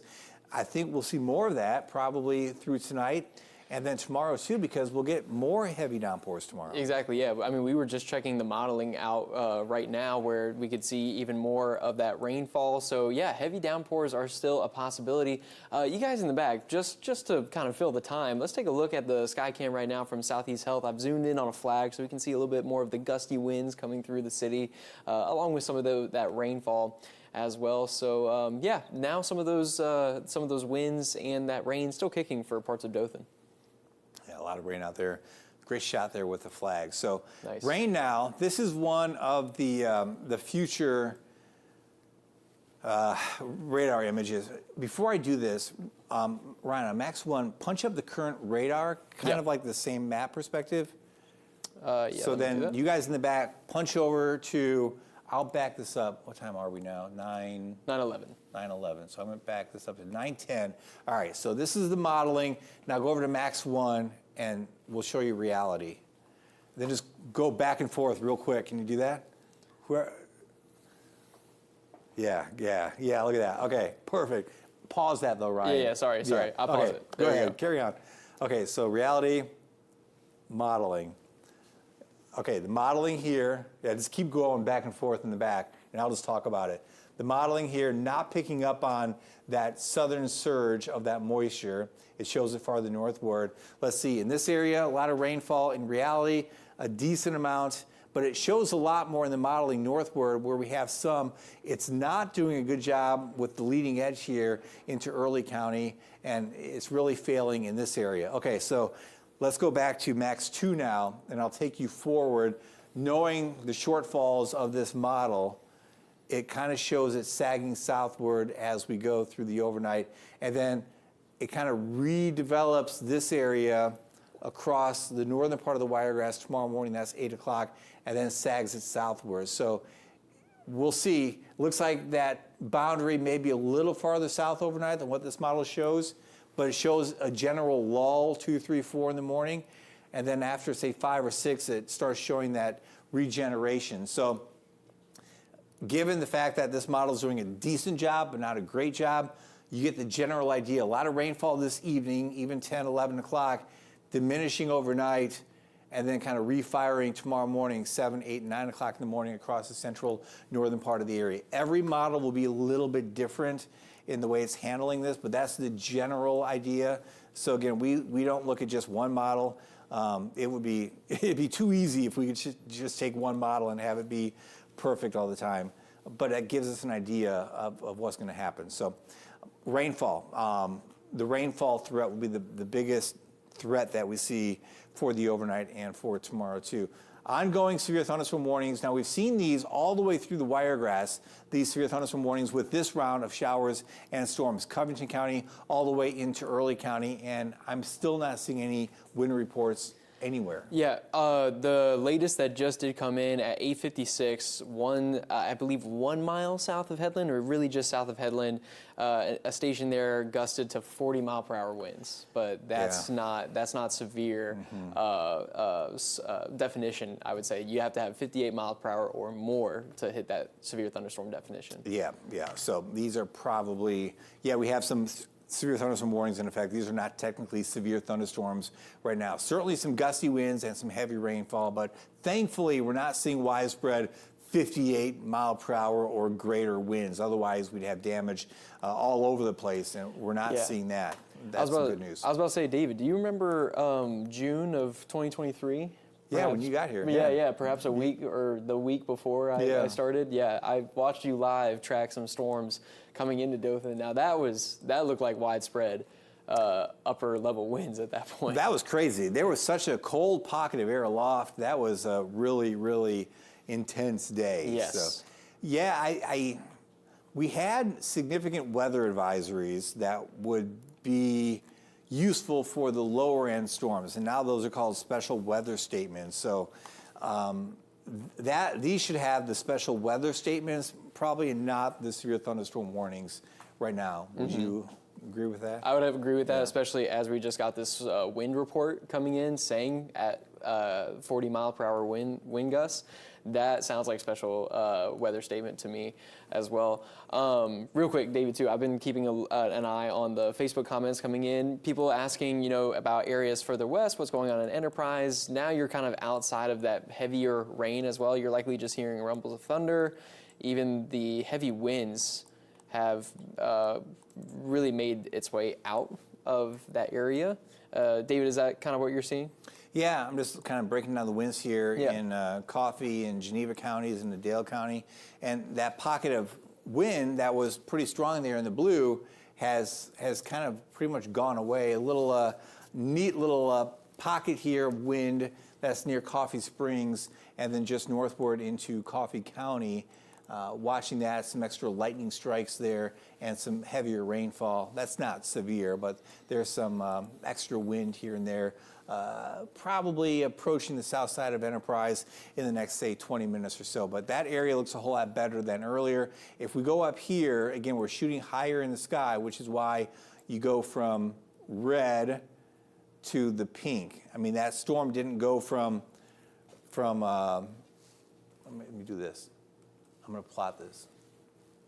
The winds didn't increase crazy. So when that came through, I'm going to plot the winds right here. Those winds that were showing up in red are the same wind speeds that we're seeing there in pink. In pink, it's showing me probably 60, 62.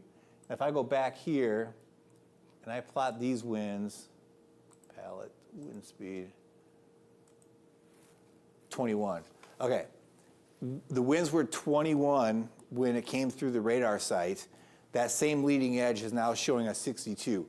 In reality, the winds didn't go from 21 to 62. We're just shooting low in the sky to high in the sky, which is why it looks like the winds are a lot stronger, even though that structure hasn't really changed. If we go back here, the structure was probably better here with that Boeing segment than it is up here. So we factor that in to our analysis, that just because you see stronger winds showing up on radar, brighter colors, it doesn't necessarily mean that the storm is stronger or that the winds are stronger. You're shooting higher in the sky, and this is kind of a pocket of winds in the atmosphere from earlier convection, which means a lot of these winds are elevated and staying elevated in the sky. You don't have the vigorous downdrafts to take that down to the ground. So every situation in weather is a little bit different, and this is one of those situations where we've got some strong winds showing up. These are elevated winds, not reaching the ground. So that's why we feel pretty confident in saying these are not severe thunderstorms. They may look severe on radar if you look at technical wind speeds elevated, but we're not seeing it at ground level. And one of the reasons we know that is we haven't seen a bunch of storm reports come in. And in our area, if we get trees down and trees are blocking roads, that makes it usually to one of the reporting stations, if you will, 911 call center, the police department, you name it, and that gets relayed to the NWS. And we haven't seen those reports. So if we had widespread winds of 50, 60 miles per hour with a bunch of trees down, we would know about it at this point. And you would probably tell us on Facebook too, and we haven't seen those reports, which is some good news. Now, we have seen a lot of rainfall, and this area in Blakely, this is kind of an interesting scenario too, because this was that little shower activity by Cottonwood, the National Peanut Festival Fairgrounds at 8:38, and now 40 minutes later is turned into just torrential rain in Blakely, from these tiny showers to just a bunch of rain. And that's really the main threat there, is just the rain threat coming on through.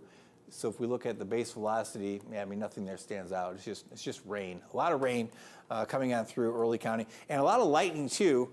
And you get those lightning strikes because you start getting that rising air motion, where you go from basically showers to all of a sudden some lightning strikes sprinkled in there as you get that rising air motion. And those tops are probably pretty high.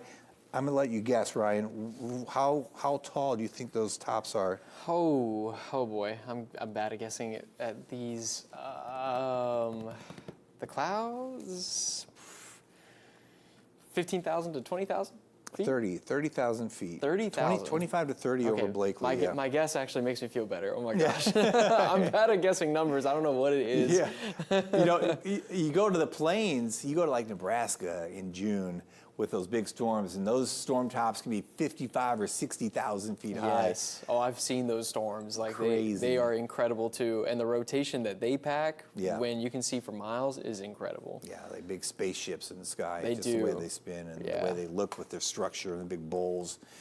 Yeah, these are 25 to 30,000 foot tops. So 30,000 feet, you're certainly cold, and the colder it is, the more ice crystals you have, the more charges you get to separate and produce more lightning, basically. So the taller the storm, typically the more lightning that you get. And that also means you get some heavier rainfall because you've got more of a column of rising air motion to produce more raindrops and more material in the clouds. So anyway, 25, 30,000 feet is enough to produce some heavy rainfall, but it's not the massive storms that we could see. Exactly. Also, just an update, they've extended a severe thunderstorm warning into Defuniak Springs, parts of other areas of I-10 just south of us. I believe Bonifay. Yeah, I can see Bonifay on your screen included in that as well. So yeah, they're doing that in extension with that line making its way through Crestview. Yeah, okay, so let's go down to that line. So there's that line.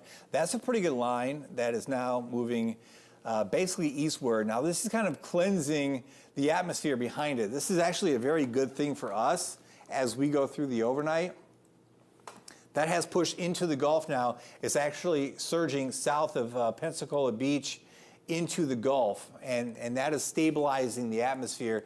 And then this part is moving basically due east, and that will come on through the I-10 corridor and point southward. So there's that new severe thunderstorm warning, which encompasses a good chunk there of the central panhandle for the potential of this line to produce winds that are at least over 40 miles per hour. But the southern push here on the backside, that rain-cooled air is very powerful. And you know what I'm talking about because you've been outside before in the summertime where it's hot, it's humid, and then you get that gust front to come on through from a thunderstorm that's approaching, really cools the atmosphere. That same thing is happening here, but on a much larger scale, and it's pushing that cooler air into the Gulf and then pushing it to the east, and that will help stabilize the atmosphere for the overnight, and then that will kind of delay the rejuicing of the atmosphere tomorrow morning. So I feel pretty good just watching this evolve, looking at that model data, that once we get through the next probably 2 hours or so, we're going to see a much more stable atmosphere because basically the best chance for any strong storms will be from basically Destin to Crestview up into the southern part of Houston County, up towards, say, Blakely, and point southward and eastward. So I'll draw this for you. If you're watching us, you're kind of wondering, am I safe to go to bed tonight? This area is surging out. Oh, I like that blue color. Yeah, the blue is nice. Who did that? Is that Zach? I think so. Good job. I didn't know if that was you, actually, so I started drawing with that earlier. Yeah, ding a bell for Zach. That's a good color. There you go.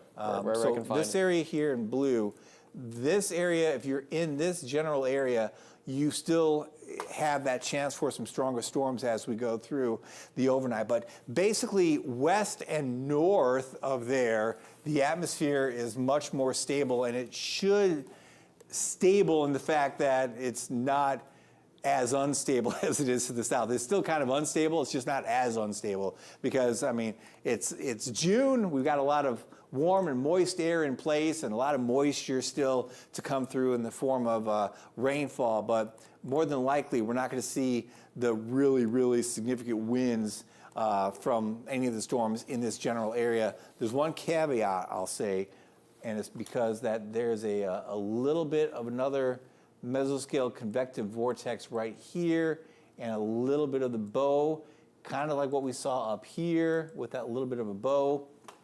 So as this moves to the east, this may kind of push that boundary back up a little bit, even though it's trying to come down into the panhandle. It may stall in this general area, and the biggest impact there will be repeated rainfall over the same area. We've got we're going to do this for a little bit more, and then we're going to get ready for our 10 o'clock show, because we've got some graphics that kind of show the potential for rainfall. And it's not just, well, every model is different, but it's not just one area that will see it. I mean, you could have pockets of areas that see in excess of 8 inches of rain between now and Friday night, early Saturday morning. Kind of depends on where these boundaries set up and then the recurring rainfall. So I point out right now Geneva County. So Geneva County in a moderate to heavy rainfall, and because now this stuff is moving from west to east, we're going to stay in that heavy rainfall for quite a while, the way it looks. And it may lighten up a little bit, but then this MCV moves eastward and drags all of this moisture behind it over that same area. So if we're just breaking down, say, the northern or northeastern part of Geneva County for the next 3 hours, we might see 2 to 3 inches in the next 3 hours, at least. Some areas may see 4 inches in the next 3 hours. So we're going to have pockets of really, really hefty rain totals here in a fairly short period of time. I mean, if you get, I saw one report 7 inches so far this week. If you get an additional 6 inches on top of 7 inches, you're going to have some issues more than likely. So we'll keep watching that threat. I mean, that's really the biggest threat going forward. Is the rain threat, more so than any kind of a severe threat. Mobile's been hammered today multiple times this morning. In the 8 o'clock hour, there was a lot of tornado warnings popping up around Mobile. There was a tornado warning this evening around Mobile. Now check out this cell coming on through Saraland over towards downtown Mobile. Just a bunch of rain and a ton of lightning. So this is that atmosphere kind of reloading again, where we've got a push southward into the Gulf, but now on the backside you get this return flow in from the Gulf, and these cells are moving kind of to the north. So, a bit of a dip here. Hopefully that covers us for the overnight period before this moisture here kind of just works its way back up to the north, and then likely comes back down to the south as we go through midday tomorrow. So it's going to be wet again for our Friday. If you have any outdoor plans, you work outdoors, it's been a very rough week. If you are a landscaper or you cut grass for a living, you probably have a lot of customers that need their grass cut, and you can't do it because it doesn't stop raining, or the ground is too wet and you can't take a big tractor into even a lawn tractor into a soft landscape. I mean, you'll get stuck or you'll create crazy ruts. So if you need to get out there and do some work in the yard or get some work done, it's going to be tough here. Tough for tomorrow and probably tough until early next week. But short term here, a lot of rainfall coming on through, and that severe threat, while we have some warnings in effect, Ryan, that severe threat looks pretty low. No, it looks pretty low. I've been looking at Facebook comments. A lot of people kind of asking about areas of southeast Houston County, saying, what's coming next. I've even seen where you can see the biggest reflectivity, a little bit more lightning available for parts of Blakely. They're reporting power outages through those areas as well. But in terms of what people in parts of southeast Houston County can see, I mean, we're seeing some of those showers and thunderstorms making their way through, not really seeing much in terms of very strong winds. And again, this is further away from the radar site, so even lower to the ground, likely weaker in terms of those winds. So really, you're going to be seeing more of those showers and thunderstorms making their way through, maybe a little bit of those winds picking up, but a lot of the same of what we've seen through parts of Enterprise and even Ozark at the surface, just some of those winds whipping some flags around, maybe some of those trees, but nothing in terms of really big impacts. And I know a lot of people are asking, when can you go to bed as well? We're seeing while there's many of these warnings still active, like David had just said, a lot of these storms just aren't really producing the juice for anything that is standing out to me as very strong as well. So for areas like Gordon, towards Cottonwood, towards Crosby, again, you're going to likely notice some of that lightning or some of that thunder making its way in, along with some rain, and that rain can last for a while. Just be kind of watching out for maybe some low-lying areas, flooded areas as we continue to see that rain. But yeah, just not seeing much of that. And really going to be, or at least I'll be keeping my eye on this system right here. But like you said, David, it's kind of following where that energy is, and that can lead a little bit more into areas of our our southern Alabama counties over time. And I will say, I'll be taking a look at Definiac Springs Skycam to maybe see at least, hey, can we get a light show out of this? Because we don't have really sufficient lighting using that camera, but we might get some good lightning shots out of it. I'm looking for storm reports and not seeing anything at all. Looking at some new discussions coming out. Yeah, from what I've seen too, the latest was that wind gust report from Headland. Yeah. And that was what, 40? Yeah, 40. Yeah. So 40 is that intensity. Yeah, good news. I mean, we can't, as we go through the overnight in some parts of the South, we can't rule out the chance for, some gusty winds, even a little brief spin-up tornado. I'm looking at like that area around Mobile, for example. I mean, there could be something that spins up in this area yet. I'm thinking that this MCV, mesoscale convective vortex, which is right here, this spin, will help stabilize, this part of the atmosphere as it goes eastward, and that will encompass most of our area. Now, many parts here are already pretty stable after this pretty good rainfall coming on through right now, but areas south there of, say, Houston County, so Jackson County, Holmes County, Walton County, and then southward, Washington, Bay counties, you could still see some stronger storms for the overnight, but this is going to help. I think as this comes in, that will help stabilize the atmosphere for at least 3 or 4 hours before it can kind of recharge getting towards tomorrow morning. So the overall threat for the overnight severe threat is low, and that tornado threat, which has been with us, is really diminishing. That tornado watch that's left here, areas southeast, will be expiring at 10 p.m. No signs of that being reissued. So that is some good news.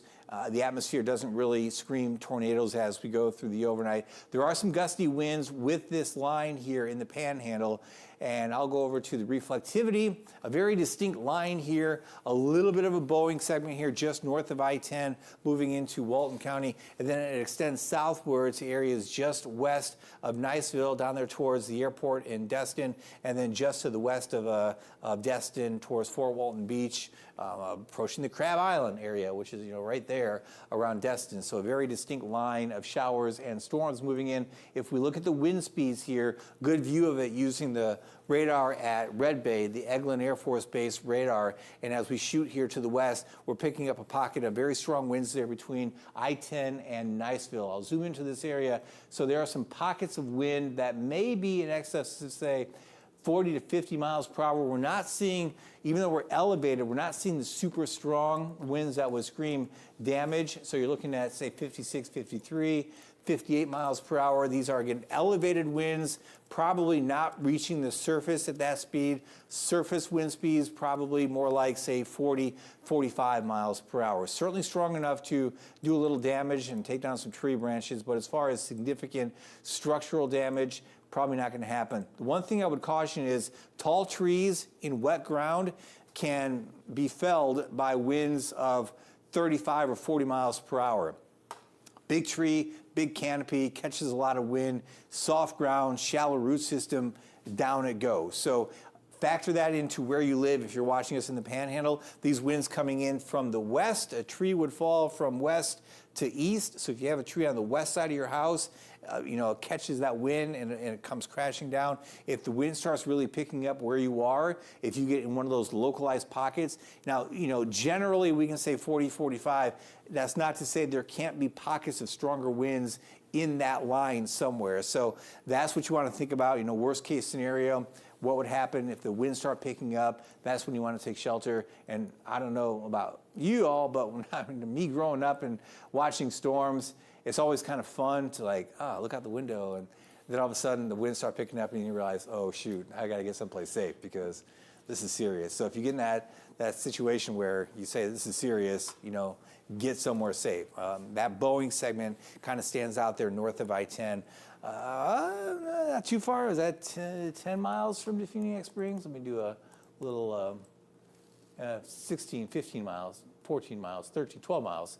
12 miles off to the west of Definiak Springs. We've got that line coming in. So watch out for that. But Ryan, this is really more than anything else a big rain event here, transitioning to a big rain event. No, yeah, definitely knew that we were likely going to be seeing a lot of rain with this. I mean, of course, you got a lot of tropical moisture. You're going to get a ton of rainfall all at once. But on the good news, I do say it is unfortunate that there are areas that are flooding. You don't want to receive the rain like this, but this is needed for this time of year, especially as Dothan at least has been in drought conditions for so long, for multiple years, if you look at the data. So while we are kind of getting it in one of these events that it seems like it's happening all at once, it's very much good to kind of see it come in. Even though a lot of it is producing lightning and keeping us up at night. In terms of what I'm seeing still, yeah, really just watching out for how that line behaves. I got Definiak's Skycam up to see if we can see any lightning. Haven't seen anything come across with that, and we might not really see that come in at least until this line starts passing directly south of Definiak Springs. But with how we're seeing this evolve, I think a lot of the modeling that we kind of looked at following where that better energy in place is going to follow, kind of sag farther to the south for the late night hours, then maybe pick up into tomorrow. I think that's kind of what's playing out, and a little bit earlier than even what those models were, many of those models were putting out as well.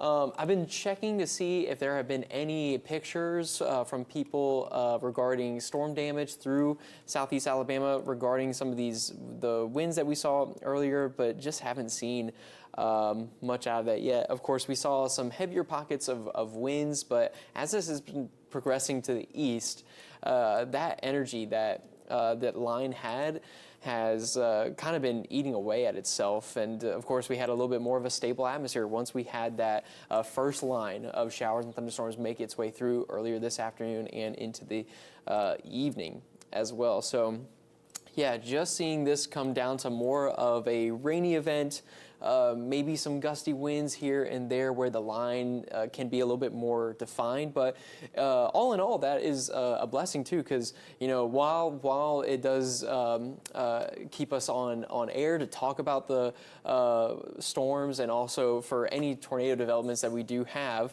I mean, this is good. This keeps everyone relatively safe, and that's a blessing as well. But yeah, as we're winding closer and closer to the time that we go live for News 4 at 10, yeah, this is just kind of turning to be a little bit more of a rain event. Actually, before I turn back to you, David, I'm going to see if those rain totals look to see if they have updated. Generally speaking, those rain totals, again, really focus more on areas west, like Andalusia, just under 3 inches. Troy, that station exceeding 3 inches, or at least that sensor exceeding 3 inches. And then the farther east you go, a little bit more of those rain totals subsiding. But this is exactly what we were kind of forecasting for, and that seems to be what's panning out. We'll have to see how much rain we can still get even into tomorrow and through the days ahead. Okay, 2 notes here before we get off the air and get ready for the 10. This severe thunderstorm watch, warning I should say, max 2. You guys can please, yeah, okay. So this severe thunderstorm warning, which includes parts of Geneva, Houston County, up into Early County, that goes until 10. That should be canceled. There is no severe weather. Severe weather, we've said this a million times, 58 miles per hour or greater, 1 inch hail or greater, either or. And we're not seeing, of course, any hail, but we're not seeing those winds of 58 miles per hour. What was a Boeing segment, that Boeing segment's gone away, and now we just got these just showers coming in from the Gulf that are not producing any really strong winds. So we can almost just pretend that warning isn't there, because there's really no difference in the weather here compared to here compared to here. So just a lot of rainfall, and that's really the big threat. The flash flood threat is real. There is a flash flood warning in effect for Dothan and surrounding parts of Houston County until 12:15 in the morning, and that's just because of the low-lying areas may see that water rise. Usually it's temporary, lasts for an hour, 2 hours, depending on the rain rate, but you don't want to get caught in deep water in a vehicle. You don't want to be, caught in a building or a house or a campground that's close to water. That water comes up. You want to make sure you're away from low-lying areas that can flood. That's the big thing with these flash flood warnings. And there's more of this rain coming in. Again, it keeps generating over the same area because we've got that onshore flow and we've got that deep moisture just rolling in from the Gulf. So, for example, this area here in Jackson County that was dry is now wet because these showers are just forming over the same area, moving into far southeastern Alabama, most of Houston County up into Early County, repeated rainfall. So I would ignore pretty much that wind threat, but focus more on the severe threat from rainfall, the flash flood threat, which is a component of significant weather. So really focus on that for the short term and for the overnight too. If you live in a low-lying area, if you are out driving at some point going to work in the next couple hours, you work the night shift, just make sure you watch out for the ponding on the roadways. There is a severe thunderstorm warning in effect for the Panhandle. There are some gustier winds possible in this line. I'm not seeing anything reaching 55 or 60 miles per hour, but there could be that potential here as we see that line move off to the east. So in that severe thunderstorm warning, take care of the wind speeds, take note of those wind speeds, and take care of where you are in your house as that storm comes in and the winds really increase. But some stable air on the backside of that will help us out for the overnight. But again, there's still rain behind the initial rain. So rain, and then more rain comes in for a good chunk of the overnight. Make sure you are prepared for that potential water rise, depending on where you live and what's around you. And hopefully if you're in a flood-prone area or not. Certainly a concern as we go through the overnight, but certainly plenty of rain. One more thing, Ryan? Yeah, of course. Yeah. Real quick, new storm reports coming in out of Henry County. Now, as of the report came in at 8:45, Lawrenceville in Henry County, that's northern Henry County, reported scattered trees down, and again, the same towards Granbury Crossroads around 9:10, scattered trees down in southern Henry County around the Granbury Crossroads. I'm actually taking a look at where the base velocity was around that time, and David, you can maybe look yourself if you got a moment, but there may have been a little bit of those. Again, it's one of those cases where the winds, you're getting higher up in the atmosphere, so they're looking strong. Maybe this was a case of just the right gust with a lot of the rain in place. Was that from the earlier batch at 6? No, well. No, this report is coming in around this time. But was it caused by the earlier batch? It doesn't specify. Here, because I just go to max 2. Mm-hmm. Because here's that 6 p.m. batch, and then here's the next batch, right? It looks almost stronger earlier in the evening. True, right. I was just curious. Yeah, the apex of that bow, the second one came through the northern part. That definitely makes sense. Like Abbeville, look at that.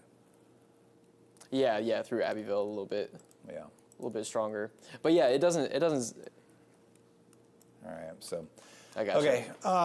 Okay, we're going to wrap up the stream for now. We will have more coming up on News 4 at 10 as we track the rain threat. So the overall severe threat here is coming down, but the rain threat continues for the rest of the evening hours and into the overnight. We'll have much more coming up at 10 o'clock on News 4 on the TV side. Thanks for tuning in here on the streaming side. We'll see you in about 17 minutes right here on News 4. You've been watching a News 4 First Alert Severe Weather Update. For more weather updates, download the free WTVY First Alert Weather app.